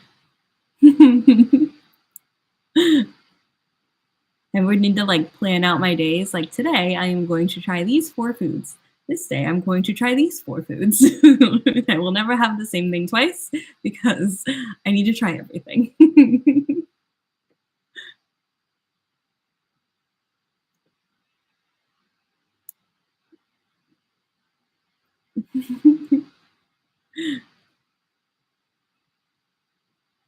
You make money on YouNow or YouTube, and how much? Well, I'm not telling you how much because that's rude.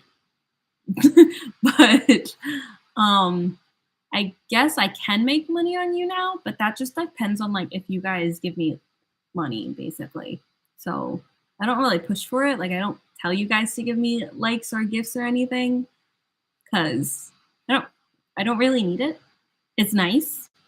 It's cool, but I don't really need it. On YouTube, I don't make diddly squat. I make barely any money. I think I have like one monetized video from way back when that gets me some money, but you have to reach like an $100 threshold before you get a payout from YouTube. So I very rarely, very, very rarely get paid from YouTube. Like maybe once a year. So, because I really don't make a ton of money on YouTube. Once again, not really the purpose. So I like streaming. It's fun. It'd be cool to make money off of it, but since I do have a full-time job, I can't stream every day, which is kind of how you do that. You need to like regularly stream to get people to like make you like want to give you money and stuff to stream. So I don't really do that. I kind of just get on here and chat with you guys. And it's usually like the same couple people. So this is just our like little hangout time.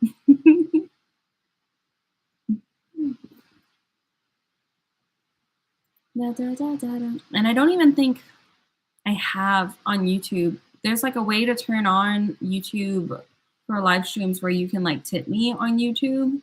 I don't even think I have that on. I might, but I don't know if I ever turn that on. Start a Q&A. That's cool. Let's do that. Ask me anything. That's fun.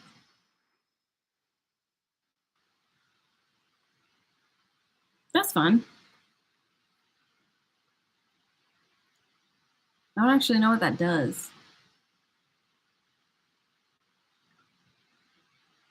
I guess that means that like I can see if you guys ask me questions on the Q&A section. That's pretty cool. Sorry, I was exploring YouTube. Oh no. Hi Jade, what's up? I think I'd be really good at ASMR content. I think my gentle voice is very soothing. So I think I'd be really good at ASMR content. You can play games on YouNow. True, I do play games on YouNow. YouNow's just kind of fun. Like, I know I'm a partner, so I'm supposed to be like trying to climb the ladder, trying to get stars, trying to like do all the things to like progress and stuff. But I'm not. Right now, I'm doing the bare minimum to just keep my status. I'm doing 12 hours a month of streaming. That's what I'm doing.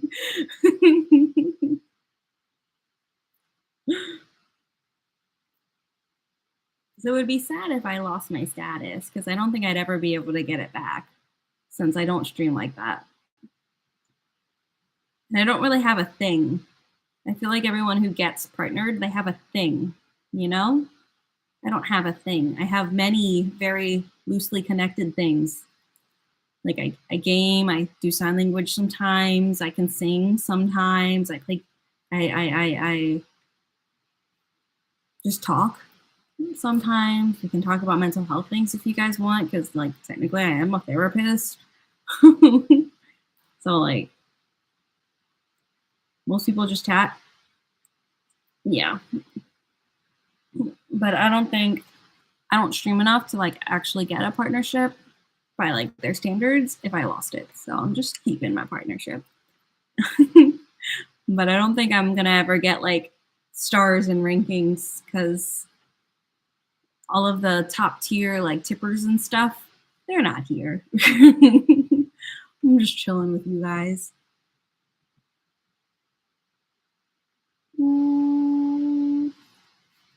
What, Tokyo or San Francisco? Wait, what? Wait, have you guys ever seen Big Hero 6? Isn't the name of their town that they live in San Fran, Tokyo or something? San Fran's Tokyo? I think it's San Fran, Tokyo. And it was like designed off of like a mixture of Tokyo and San Francisco. You guys ever see that? That's cool.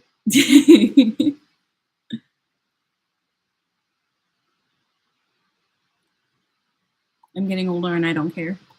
About what? I don't broadcast enough. Yeah, that's my thing. I don't really broadcast enough either. And I don't have like a solid schedule. Like these Sunday things are the closest thing I have to a solid schedule. And even that, like I'm probably not gonna go live next Sunday because of not next Sunday. The Sunday after next Sunday because of the Super Bowl. So I'll have to like make up for it with like a Monday or a Tuesday stream or something. I don't know. Tacos or pizzas? Um,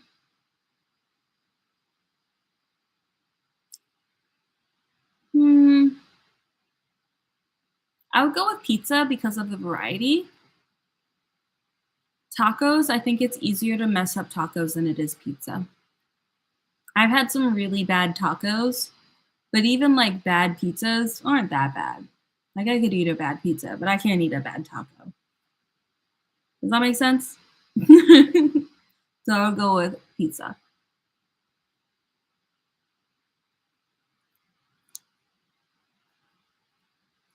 Both. You get taco pizza.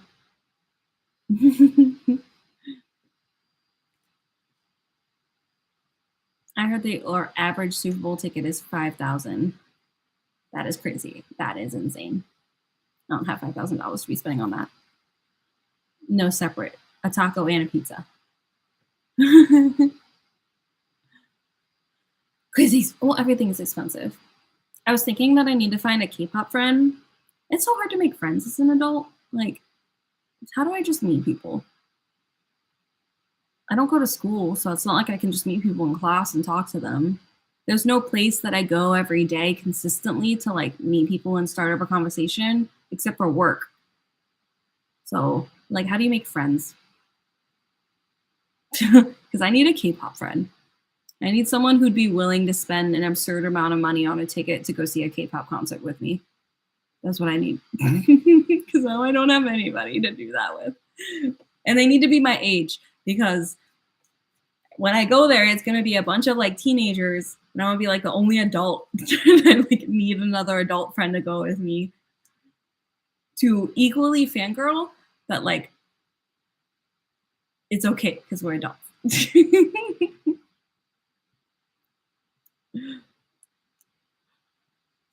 I need another K-pop friend.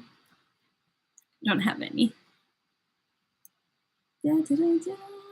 Maybe I'll go on Bumble. Bumble, you can go on like friendship mode and like meet people in Bumble. Maybe I'll do that. There's like a friendship mode for that app, I think. I think it's Bumble. So you can find friends. Your circle of friends might get lower as you get older. Yeah, I am older. My circle of friends is smaller because I'm older. As it is, my friends that I hung out with yesterday, we got brunch, and at the end of brunch, we pulled out our calendars to plan the next time we were gonna hang out because we need to put it in our calendars now. And I literally live like 5 minutes from one of them. It's still like, I'm busy next weekend. Let's look for, how about February the 11th? Adulting is hard. It's hard to make friends as an adult. It's hard to maintain friends as an adult too. Because you just get sucked up in your life and things just happen and you don't have time to just like, it's like an investment. You have to really invest a lot of time in friendships, you know? Especially when you're an introvert. And like, I need to be alone to recharge. So balancing my I need to be alone time with my out. I also need to socialize just to maintain friendships and like have that is hard. And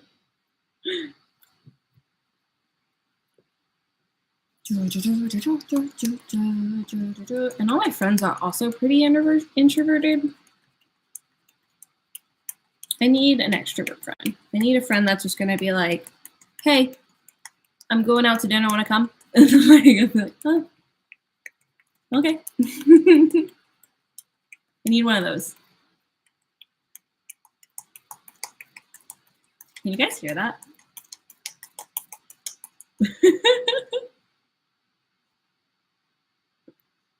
You have a favorite sign in sign language?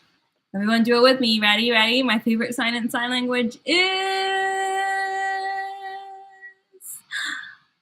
seahorse. He's so cute. It is not mosquito. It's yours.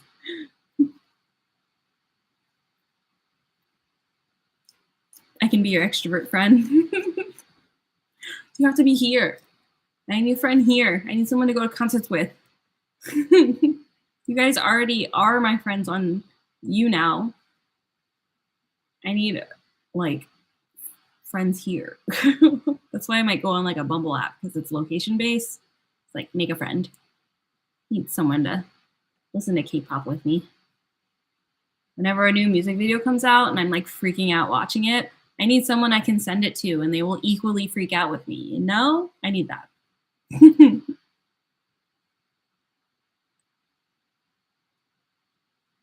You know my favorite sign.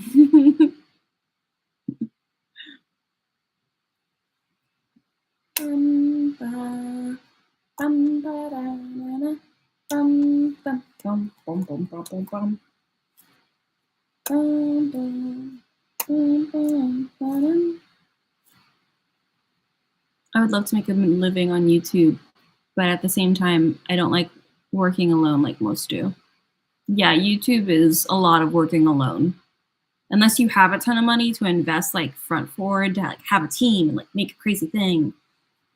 Initially, it's all alone. You just do everything on your own.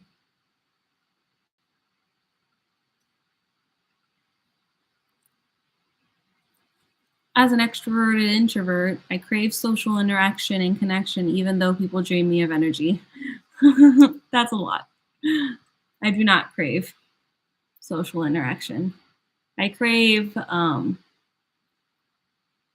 social intimacy. Like, I want meaningful interactions with other human beings that I care about. But that doesn't have to be like super social. Like, we could just be in the same room doing totally different things.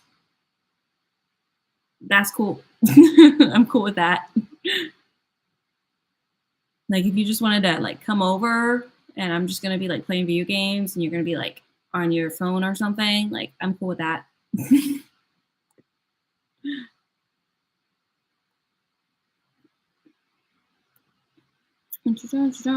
Or just like a quick get together where we just catch up and talk about things and then bye.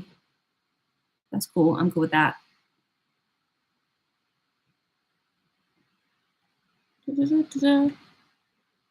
What do you guys think my MBTI is? Kind of curious what you guys would think. Does everyone know what that is?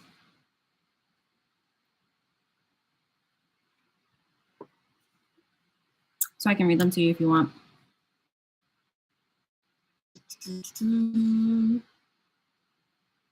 MBTI.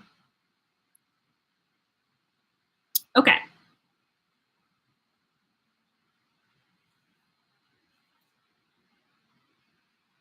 Okay, here's the thing.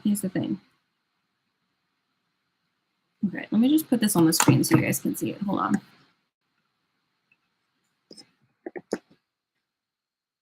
I want you guys to guess what mine is. I'm kind of curious. And see what your guys's are too.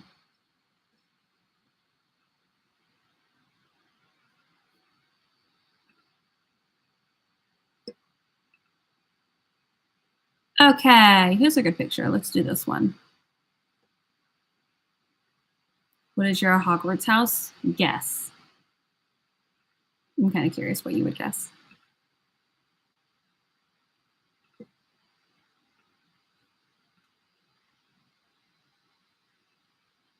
So it's a personality test, and you get 4 letters, and each one describes your personality a little bit.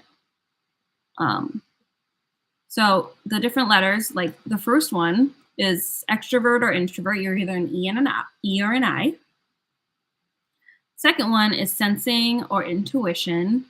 One is like more reality focused, and the other one is more imaginative and like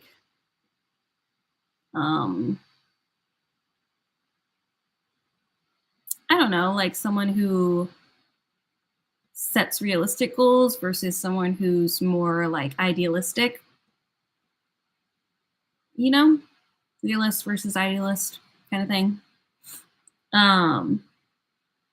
Thinking versus feeling. Thinking is someone who's just more like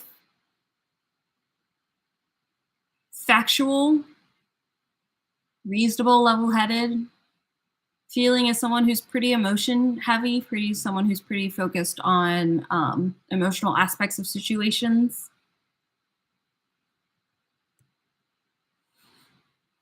Judging is someone who is very planned out. Everything is super planned.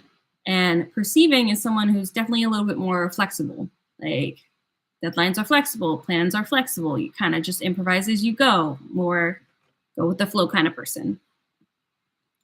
And then each personality type has like a mixture of them all. You know? Ravenclaw. You think I'm a Ravenclaw?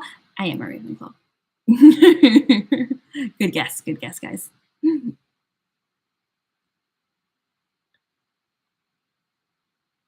So feeling, perceiving. Hold on, let me like zoom in a little bit. Can't see because my head's in the way for some of it. How do I get? I'll just like zoom in over here. Okay, so I'm a Gryffindor. Nice. Let's start with the eyes. What do you guys think I am? E or I? This one I feel is very obvious. I think if I took the test, it would be like, woo, way on one side.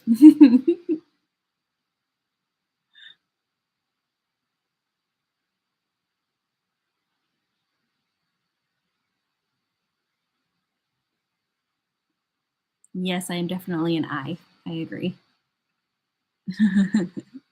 And now think about when we're doing this, think about like what you are too, and then let me know at the end because I'm curious. Okay, now S or N. This one I'm curious about what you guys would think I am. Because this one I go back and forth. I'm not sure what I am on this one.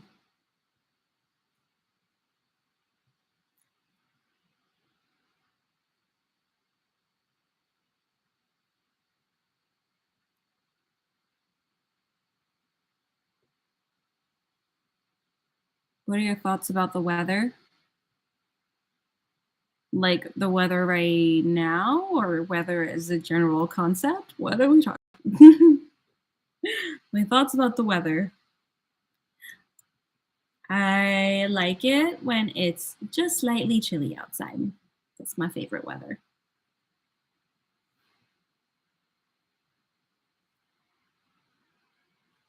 Which one do you guys think? Do you think I'm sensing or intuition? S or N? Do I focus on the reality of how things are? Oh, I forgot on YouTube you can't see what I'm screen sharing. Sorry. So S is sensing. I'll read the list for you. Focus on reality and how things are now. Pay attention to concepts, facts, and details. Prefer ideas that have practical applications. Likes to describe things in a specific, literal way. N. Imagine the possibilities of how things could be. Notice the big picture, see how everything connects, enjoy ideas and concepts for their own sake, like to describe things in a figurative, poetic way.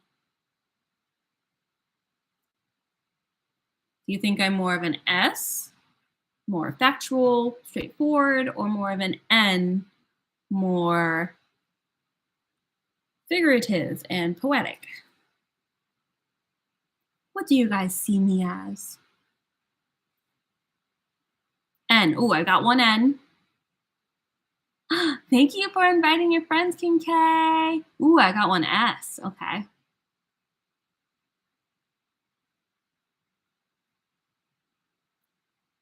So I think that I am an S. I don't actually think I'm very poetic. I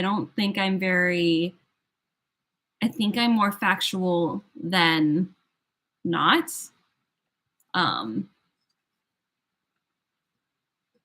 Like if you give me scenarios, I will give you, like if you give me a scenario like when someone told me to pick tacos or pizza, I went super logical. I didn't go, I want tacos because I love tacos more. No, I went pizza because you're less likely to mess it up, which I think is definitely more S than N. Like it's more logical thinking than like, yeah. So I think I'm an S. So I think I'm IS. Now, this one is super tricky.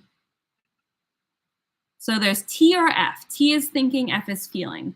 Thinking makes decisions in an impersonal way using logical reasoning, values justice, fairness, enjoys finding the flaws in an argument, could be described as reasonable, level-headed. That's thinking. T.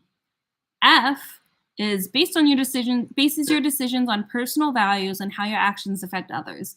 Values harmony and forgiveness, likes to please others and point out the best in people, could be described as warm and empathetic. I think I'm an S, but I also write poetry, so I don't know. See, these ones are tricky because you have to think everyone's on like a scale, and your scale can change. Like depending on where you are in the situation, you could be a different thing. Like this one in specifically, I think naturally, I am a T. I really love finding the flaws in people's arguments. Like I love arguing with people. I love, but F is definitely me at work, like me with clients, me, how I view people, like how I work with people is definitely more F.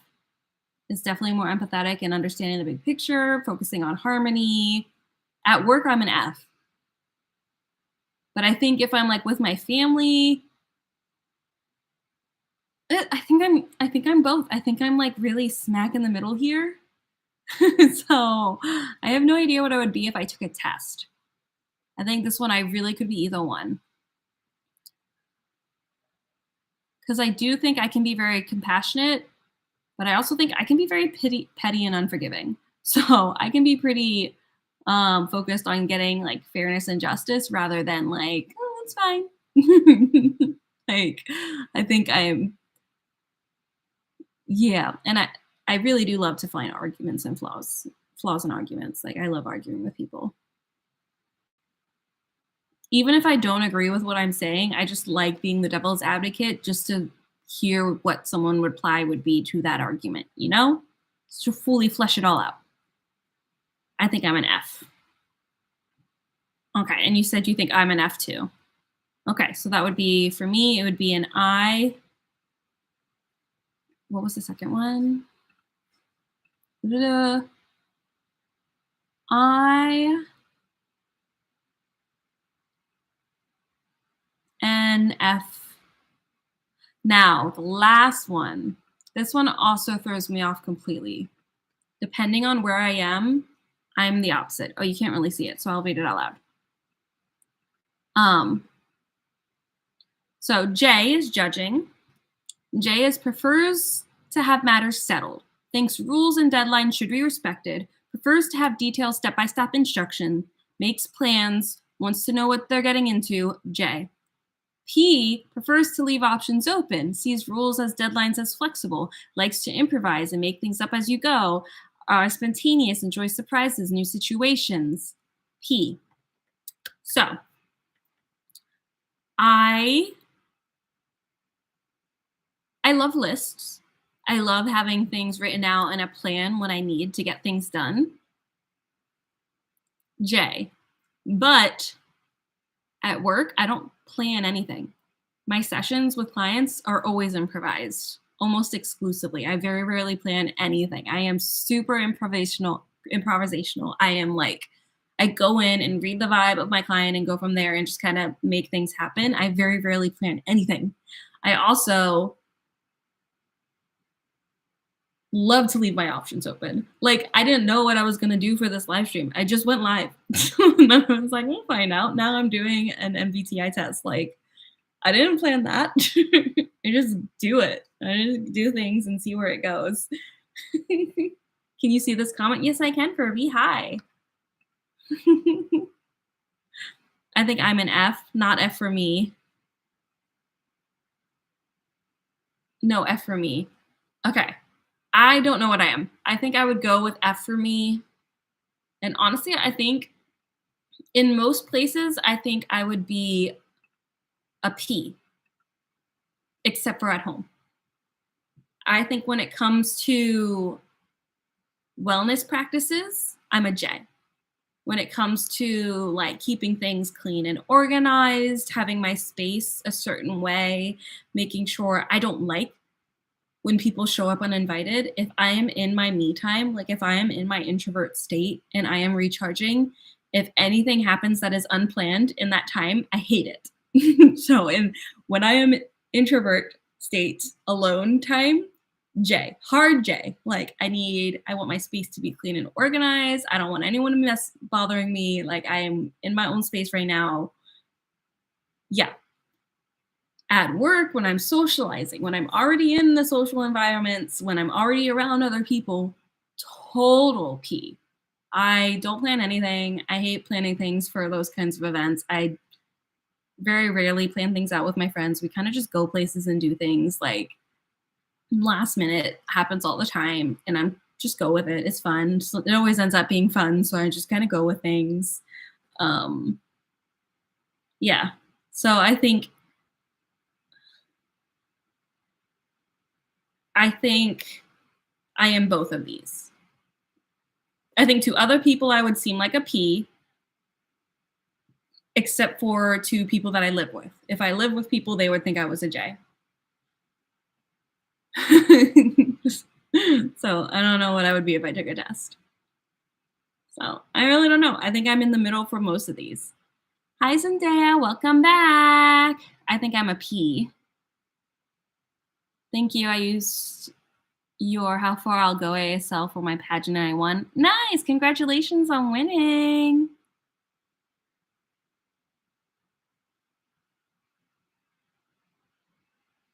J. Yeah. I think I am naturally a P and I have developed J qualities to help manage my life. Does that make sense? I think naturally I'm more of a P. I think I'm more of a go with the flow kind of person. But I also acknowledge that I feel more comfortable when things are planned out. But even when things are planned out, I would be open to going off plan. Like I would be open to the idea of like, that didn't work, so let's do something else. So I think that would leave me more on P. The fact that I am open to being off of a plan and that wouldn't stress me out too much, I think that makes me a P. So that would make me an ISFP.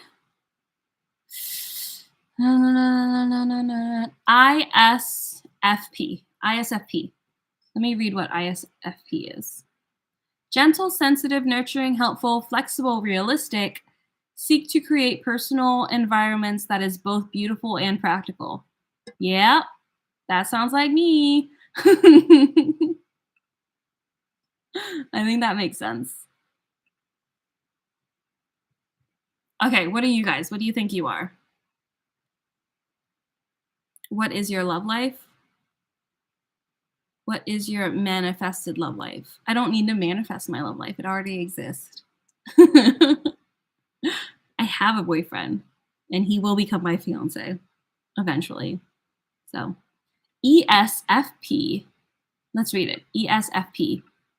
ESFP is playful, enthusiastic, friendly, spontaneous, tactful, flexible, have strong common sense, enjoy helping people in tangible ways.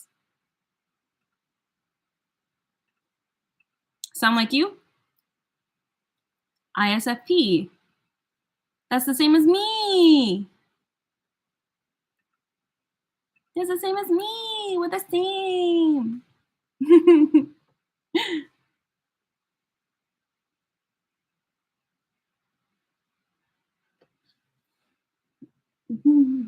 Yeah, I'm definitely introvert. I think ISFP out of all of these makes the most sense for me. Let's see if I wasn't an S, if I was an N, what would it be? Sensitive, creative, idealistic. Yeah, I don't think I'm idealistic. I wouldn't use that word to describe me. I think I'm more of a realist than an idealistic. So yeah, I don't think I'm an N. I think I am an S. Okay, let's see ISTP. What would that be? Action oriented, logical, analytical, spontaneous, reserved, independent. Enjoy adventure, skilled at understanding how mechanical things work. That doesn't sound like me either. I don't think I'm skilled at understanding how mechanical things work. I don't know where that came from. I don't think that's me. I do enjoy adventure. That's true. I don't think I'm super independent. I think I try to be, but I actually rely pretty heavily on other people a lot. And I don't feel shame in that. I think I can be independent, but I'm also very open to receiving help. So I am not logical. I am. So maybe you're more of an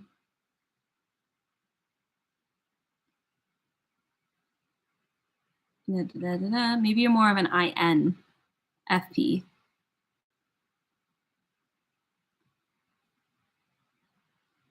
But no, ISFP makes sense.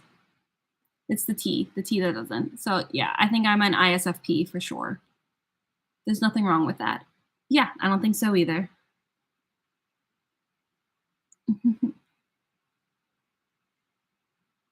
I got E even though my score was pretty much in the middle of the two.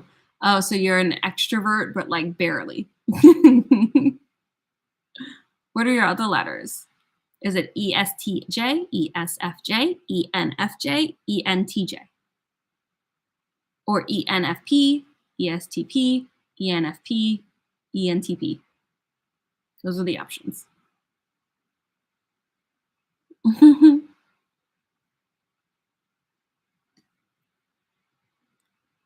Let's see, what about IN? Intellectual, logical, precise, reserved. I don't think I'm very reserved. Flexible, imaginative. I am very flexible. Also, yeah, I'm very imaginative, but I don't think I am idealistic.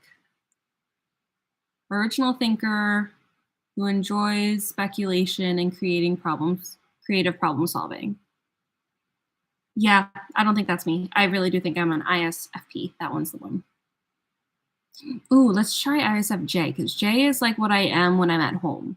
Warm, considerate, gentle, responsible, pragmatic, thorough, devoted caretaker who enjoys being helpful to others. Oh, crap. That does sound like me.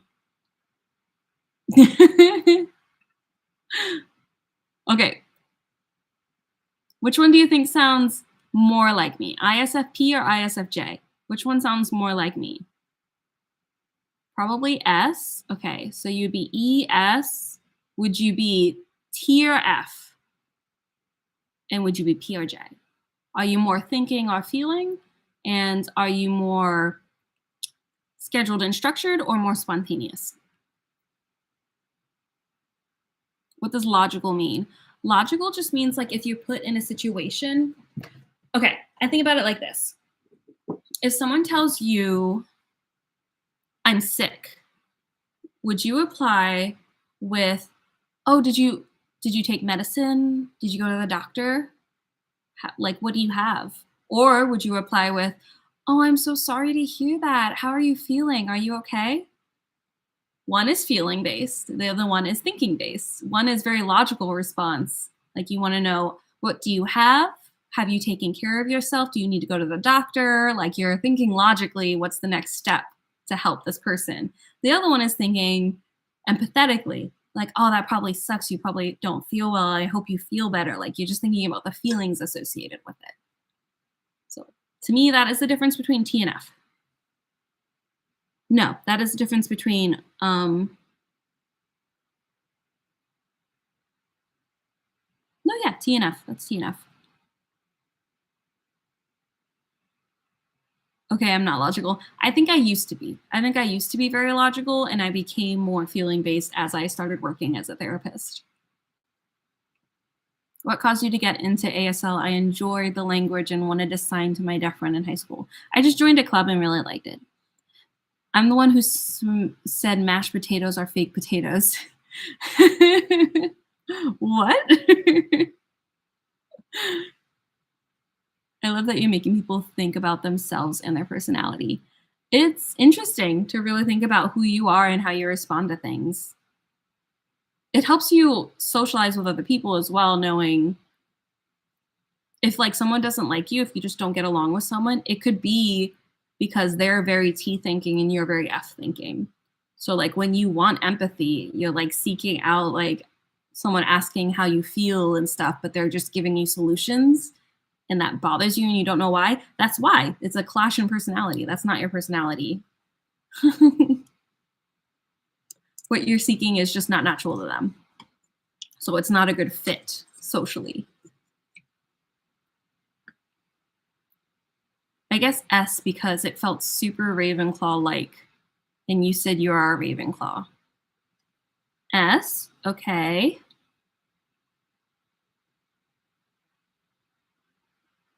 So you're an ES. Oh, are you trying to guess what I am or what you are? No, you said E. I got E. So yeah, you're an ES. I don't know if you're a T or an F. So do you like that?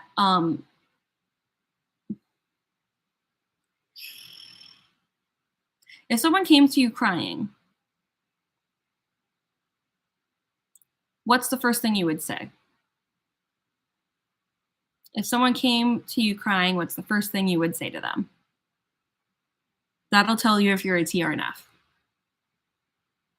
Wait, are you going into therapy? I want to do the same thing. That's so awesome. I am a therapist. I'm not going into it. I've been a therapist for 5 years. Oh my God, are you okay? You would be an F. Are you okay is an F way to answer.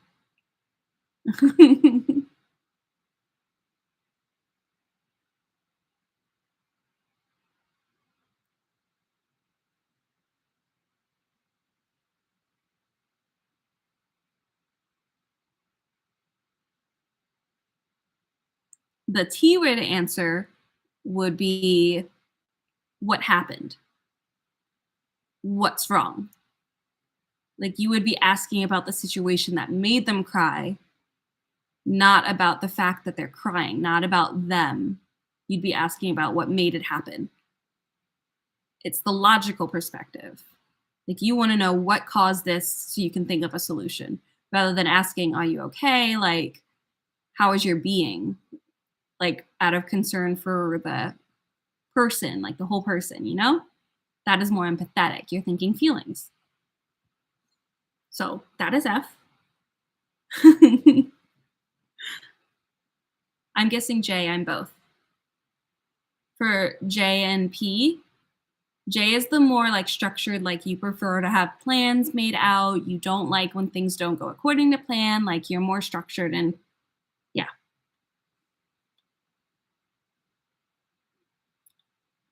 I would hug them and tell them I'll be there throughout their recovery. Recovery? How do you know they're recovering from something? They're just crying. They could have just stubbed their toe. Like, they could just be crying because they had a rough day. Like, I'm ESFP. Ooh, let's read it. ESFP. Playful, enthusiastic, friendly, spontaneous, tactful, flexible, have strong common sense, enjoy helping people in tangible ways. That's you. Does that sound right?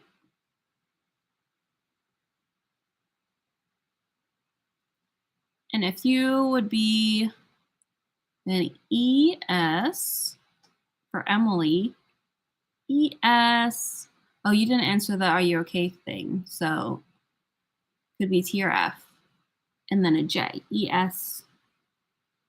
Well, let's see. ESTJ. Efficient, outgoing, analytical, systematic, dependable, realistic, likes to run the show and get things done in an orderly fashion.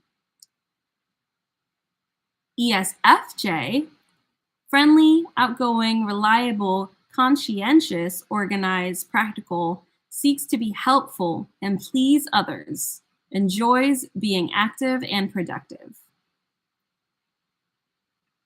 Are you more of a run the show kind of person, take charge? Or are you more of a trying to make everyone happy kind of person? I don't have common sense. Hello, Higher Kai. What's up? Do you know what your MTBI is?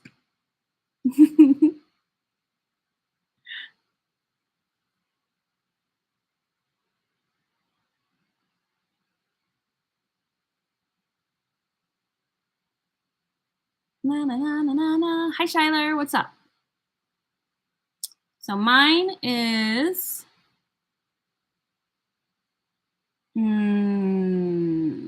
it's either an ISFJ or an ISFP. Let me see what's the difference. Warm versus gentle, considerate, sensitive. I'm kind of both of those things. Nurturing, gentle. I am also both of those things. Helpful, responsible. I am both of those things. Flexible, pragmatic. I am both of those things. Realistic, thorough. See, those are kind of similar. Seeks to create a personal environment that is both beautiful and practical. Devoted caretaker who enjoys being helpful to others. I really think I'm both. Like, I don't know. I don't know. I think I'm both.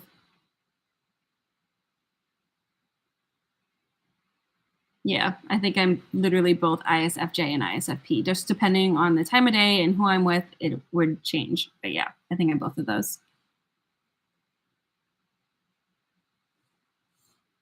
I'm curious what it would be if I took a test. What do you guys think? Should I take a test?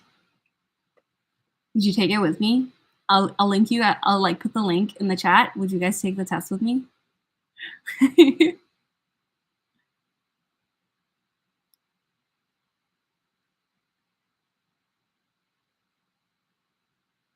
Dun, dun, dun, dun.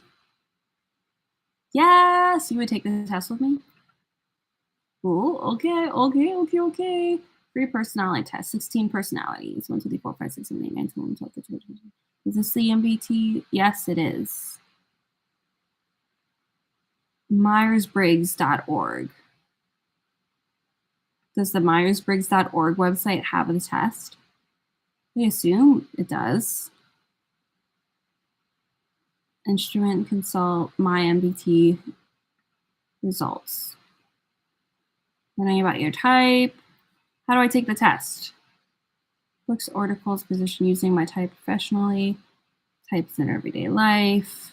My MBTI. Take the MBTI instrument? What?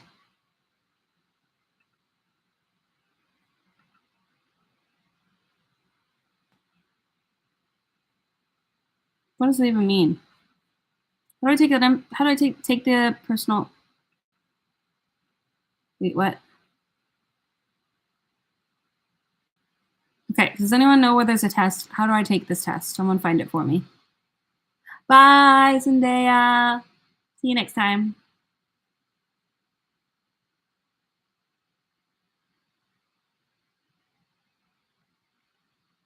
I don't see it on the MBTI, like the Myers-Briggs website. I don't actually see the test. Assessment. Oh, there it is. It's about step 2.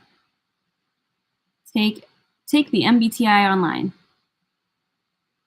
Personal feedback, personal interpretive report. It's going to take forever. It's like a really long test.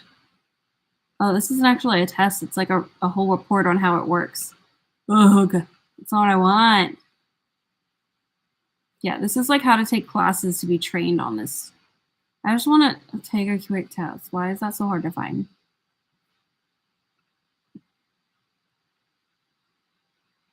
The 16 personality. That's the first one that showed up on Google for me. Maybe I should have just taken that. Okay. Let's do it. The link's in the chat on you now, 16personalities.com, free personality test. Hold on, I'll copy it into YouTube too in case you guys want to do it. Let's do it. Okay, I will share this screen with you guys so you can see me take it.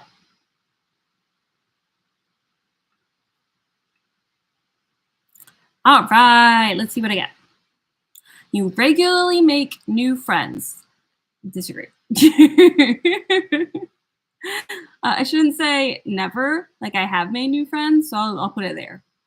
You spend a lot of free time exploring various random topics that pique your interest.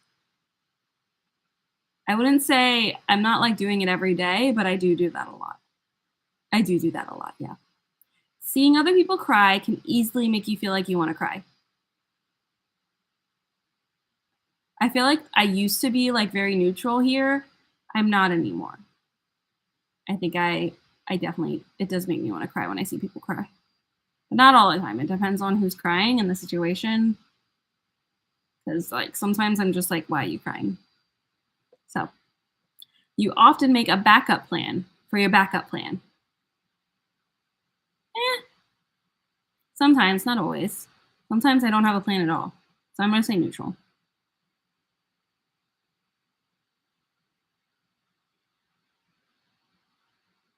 Actually, no, I don't usually make backup plans. Like I'm trying to think of the last time I made a backup plan. Like I had a plan. The only time I ever make backup plans is if it's like something I have to do outside and it might rain. Maybe in the middle. No, most of the time I don't have a backup plan. So I'm going to say disagree a little bit.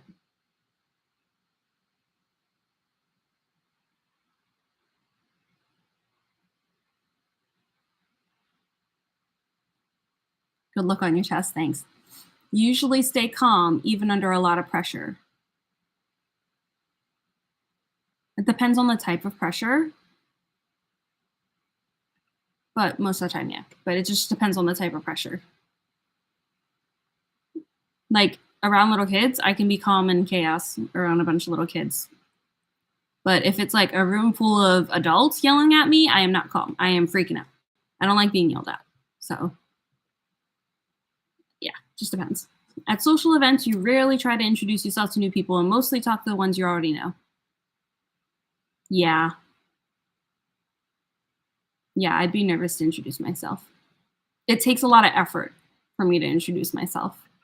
I've done it, but it takes a lot of effort. Like, yeah. I have to like work towards doing that. I'm going to the Penn Foster, so it's a good site. Oh, nice. Penn Forster, okay. Well, you guys taking it too? You should be taking it with me. Let's see what you get. Okay. You prefer to completely finish one project before starting another? Yes, but not all the time. Just like a little bit, yes. You are very sentimental. Not really, actually. You like to use organizing tools like schedules and lists? Yes, I do. I like those. Those make me very happy. Even a small mistake can cause you to doubt your overall ability and knowledge. No, that's not true. I don't feel super strong about that, but it's not true. You feel comfortable just walking up to someone to find interesting, striking out conversations? Not particularly. I can do it, but not particularly. And I'm more uncomfortable with that than I thought that. You are not too interested in discussing various interpretations and analyses of creative works. You are not interested.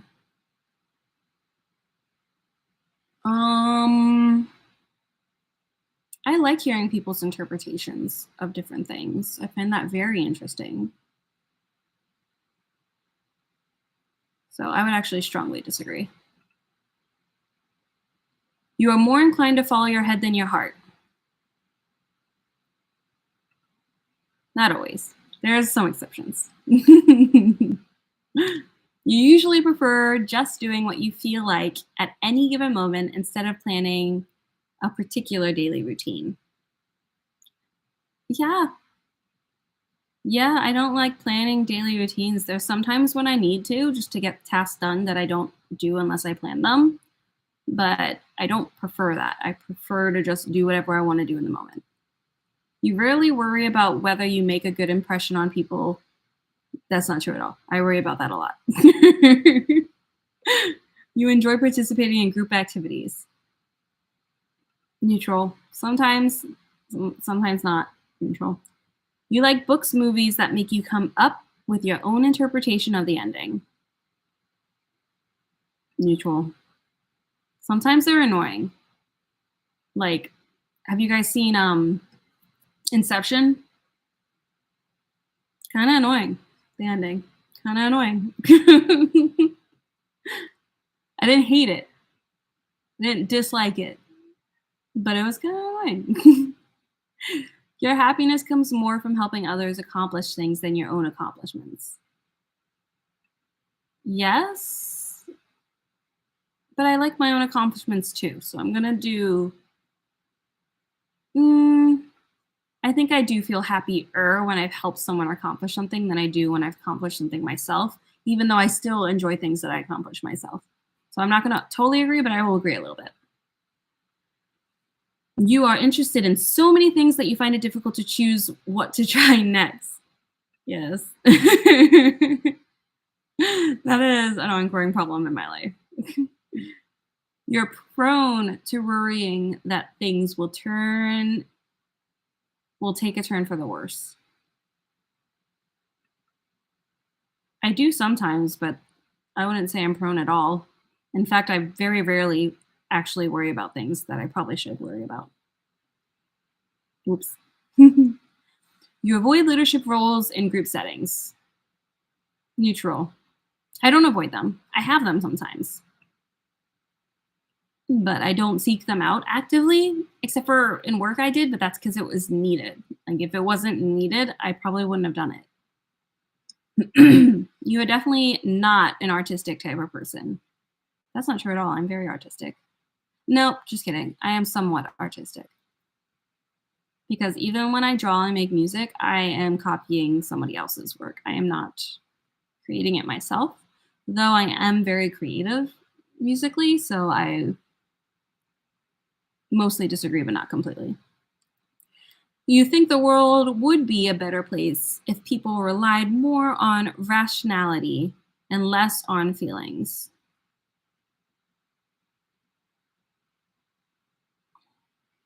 I don't think it would be a better place. It would be a more functional place, but that doesn't necessarily make it better.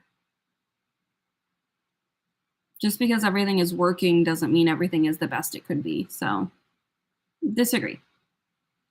You prefer to do your chores before allowing yourself to relax. Uh, that's like ideal. That's like if I do that, yay, good job me. Um, I would prefer that. It feels better when that happens, so I'm gonna agree, but I don't do that a lot. But I would prefer that, so actually, yeah. If it's just what you prefer, then yes, I do prefer to get things done before I relax. Yeah. You enjoy watching people argue. Kind of depends on the intensity of the argument. But yeah, I love hearing both sides of an argument. I think it's very entertaining. You tend to avoid drawing attention to yourself. Well, I am currently live streaming. So literally all the attention is on me right now. So I don't know if I can say neutral to this one. But you guys also aren't actually here.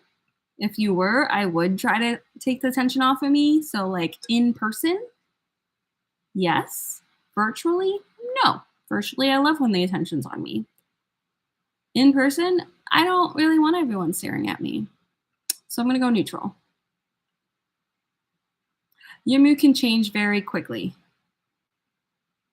It's actually really difficult for people to mess up my mood. If I'm in a good mood, I'm in a good mood and it's going to take a lot to get me out of that mood. So I actually disagree. Same, that's not even true of, it's very rare for me to be in a bad mood. I'm going to do this one because I'm very easily entertained. So if I'm in a bad mood and someone shows me like a really funny meerkat video, I am instantly in a better mood. So I am easily swayed into happiness. I'm not easily swayed into anger or sadness. So disagree, but yeah, I'm just going to say disagree. You lose patience with people who are not as efficient as you. I literally work with kids with disabilities. I am very patient. I work with kids. I am extremely patient. I disagree. If I'm not with a child, that is annoying. So I'm not fully disagreeing because if I'm like with someone who I expect to be able to accomplish something at the same level that I am able to accomplish something and they don't, that is annoying. You often end up doing things at last possible moment.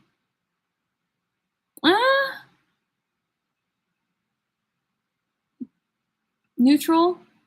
Sometimes I do, but I get things done pretty efficiently. I'm not always procrastinating.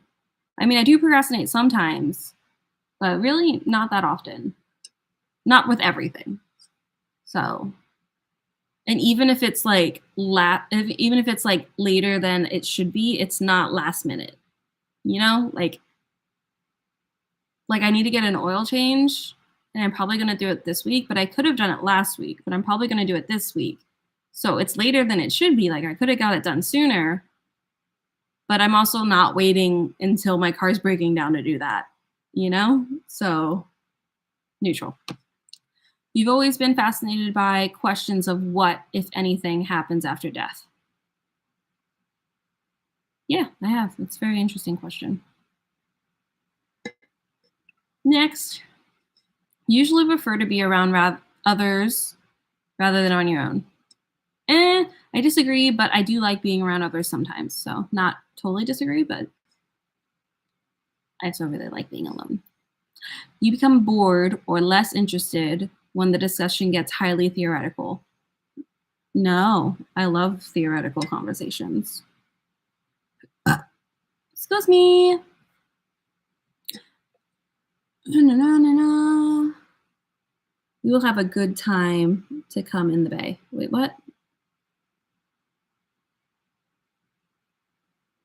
I don't know what that comment section is saying.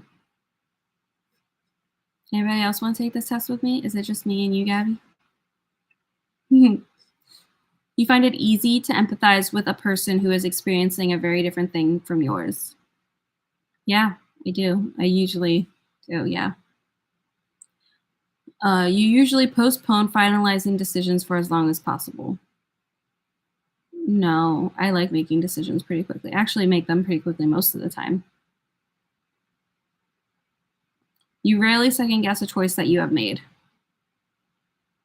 Neutral. I sometimes do, but not often. I wouldn't say it's rarely, but yeah, I wouldn't say rarely. Sometimes I second guess myself. After a long and exhausting week, a lively social event is just what you need. No. Strongly disagree. Hard pass. As of a long, exhausting week, I want to sleep. Leave me alone. You enjoy going to art museums. Neutral. I've never been to an art museum. You often have a hard time understanding other people's feelings. Disagree. I often have a hard time understanding people's rationality, not their feelings. Feelings make sense based on what they're thinking, but sometimes what they're thinking isn't logical to me, and that confuses me. So You like to have a to-do list for each day. Yes, I like to have a to-do list for each week, not necessarily for each day, so that's why I only did a little circle. You rarely feel insecure. Disagree. I feel insecure a lot, guys. You avoid making phone calls. No, I don't do that anymore. I'm fine with talking on the phone. You often spend a lot of time trying to understand views that are very different from your own. Yeah, I like to understand different perspectives. In your social circle, you are often one who contacts your friends, initiates activities. No, I am sometimes, but not a lot. Not definitely not often. If you plan, if your plans are interrupted, your top priority is to get back on track as soon as possible. Not really. You usually just flow with it. You are still bothered by mistakes that you made a long time ago. Neutral. A little bit yes, a little bit no. I get over things pretty quick. You rarely contemplate the reasons for human existence and the meaning of life. I don't really contemplate the meaning of life a lot because I don't understand the point of contemplating it. I am alive, so I'm just going to make my own meaning. I don't really need to know the whole meaning of human existence. So I definitely have contemplated it, but it's rare. Your emotions control you more than you control them. Neutral. I think I'm very aware of my emotions. They do have an impact, though. But I am aware and I can control them pretty well. So you take great care not to make people look bad, even when it is completely their fault. Not true. If it's your fault, I don't really care if you look bad or not. I might help you out a little bit, but that's about it, depending on the person. Oh my God. Oh, look, we're getting close to the end. Woo! 80% done. Your personal work style is closer to spontaneous burst of energy than organized, consistent effort. Yes. When someone thinks highly of you, you wonder how long it will take for them to feel disappointed in you. That's sad. No, I don't think that way. I would love a job that requires you to work alone most of the time. Neutral. I think I wouldn't hate it, but it would be hard to stay motivated. I think I need other people to make me do things. You believe that pondering abstract philosophical questions is a waste of time. Disagree. You feel more drawn to places with busy, bustling. Actually, this question, because the meaning of life is an abstract philosophical question, and I do kind of not understand the purpose of pondering that, though I have, like, it's not going to change your life at all, pondering it. You just live your life. Yeah. But there are some philosophical questions that I think are very intriguing. So, yeah, I'm going to keep it there. You feel more drawn to places with busy, bustling atmospheres than quiet, intimate places. Disagree. I like libraries better than malls. I purposely go to malls on weekdays because it is more quiet, less bustling. You know at first glance how someone is feeling. Sometimes I'm pretty good at knowing how people are feeling, but I also usually ask. So, yeah. Almost done. Almost done. I think this is the last one. You often feel overwhelmed. Neutral. Sometimes I do, sometimes I don't. You complete things methodically without skipping over any steps. Neutral. When I'm baking, sometimes I skip steps and just do things however I want to do it. But sometimes I follow the instructions to the T if it's like my first time making something. So it just kind of depends on the situation. I'm going back to school tomorrow morning. Cool. You are very intrigued by things labeled as controversial. I'm intrigued. by things that are controversial. I wouldn't say I'm very intrigued. You would pass along a good opportunity if you thought that someone else needed it more. Yeah, I would. Not all the time. I think about myself a lot, but I would sometimes. You struggle with deadlines. Not really. I usually get things in on time. I'm not usually late for anything.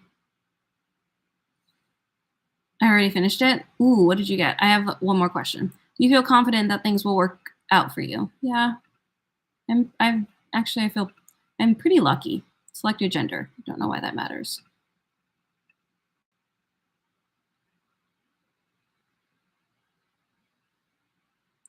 Oh, it gave me a J. It gave me a J. Oh, and it gave me an N. Didn't we think I was an S? Yeah, we thought I was an S. They think I'm more logical. Advocate Advocates are quiet visionaries, often serving as inspiring or tireless idealist. I don't think I'm an idealist. Mind. I am 71% introverted. I mean, that's not super shocking. Introverted individuals tend to prefer fewer yet deep and meaningful social interactions and often draw for calmer environments. Yeah, that makes sense. I'm definitely an introvert. Energy, intuitive. Oh, intuitive individuals are very imaginative, open minded, and curious. They value originality and focus on hidden meanings and distant possibilities. Do I do that? I was like 66%. Like, I'm pretty close to the middle. I think one question put me over, maybe. Oh, I am like, I knew I would be really close for this one.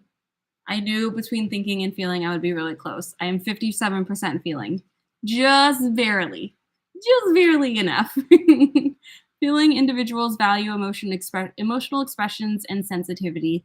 They play a lot with the importance of empathy, social harmony, and cooperation. And barely, just like I said, depending on the situation, I am either a J or a P. I am just barely a J. Judging individuals are decisive, thorough, and highly organized. They value clarity, predictability, and closure for structure and planning and than to spontaneity. Assertiveness. So I am more assertive than turbulent. Assertive individuals are self-assured, even-tempered, and resistant to stress. They prefer to worry too much and they refuse to worry too much and tend to be self-confident when striving to achieve goals. Just barely assertive. I don't think I'm super self-confident, but I don't like being worried. So I can see how I am just right in the middle here. Cool. That was fun. I can see it. I can see it. I'm not sure about, and it's weird because intuitive, like this test said I'm like pretty intuitive, like 66%. Like I'm pretty open-minded and imaginative. I guess that makes sense. I don't consider myself that way, but I guess it does actually make sense when you think about it. What did you guys get? Who did it with me? What'd you get? Gonna take it after I finish my meds? Makes sense. Or the ending of My Sister's Keeper? Yeah. Tell me about music job. What? What did you get, Emily? You said you already finished it.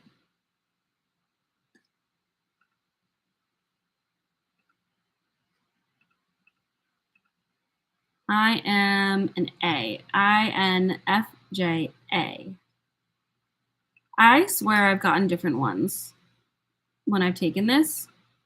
I have definitely gotten different ones than that.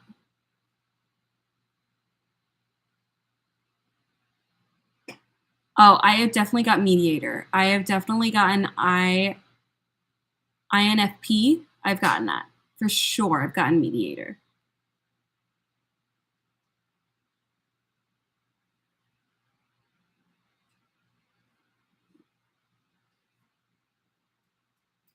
I don't think I've gotten ISF. No, not ISF. ISTP, ISFP, adventurer.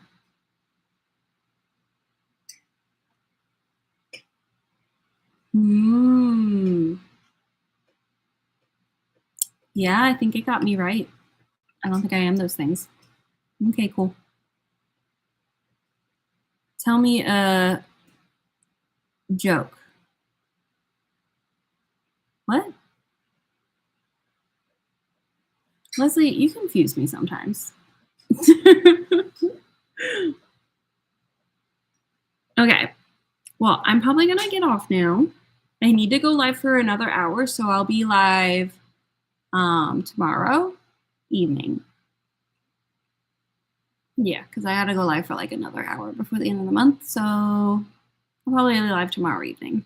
If not, I'll definitely be live on Tuesday, but probably tomorrow evening. Mondays, I usually have more energy at the end of the day than I do on Tuesdays. Tuesdays, I'm usually pretty drained. If I go live on Tuesday, it's going to be during the day, like not in the evening, like during the day. And it'll probably just be me cleaning, not gonna lie. And neither of these lives are probably going to be on YouTube. So if you're watching on YouTube, go follow me on YouNow, because I'm probably going to be live over there. Also, I painted my nails last week. Did you guys hear last weekend when I painted my nails? Aren't they pretty? They're still there. My nails are so thin now, though, because I had to buff them down so much from peeling off my gel nails that they're so sharp. Like, I feel like I can pierce through people's skin. And I did. That's from me scratching myself. Because my nails are so sharp and I'm not used to it, I went to get my hair tie and just scratched myself. Because my nails are sharper than they need to be. They're so thin now. It's like blades. Tomorrow, I'll tell you my results. Okay, fair.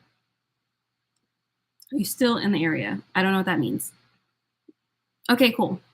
Thank you for watching. If you're watching on YouTube, don't forget to give it a thumbs up. If you're watching on YouNow, don't forget to use a free spin on me or something. And I'll see you guys tomorrow. Okay, cool. Let's say bye to YouTube first. Bye.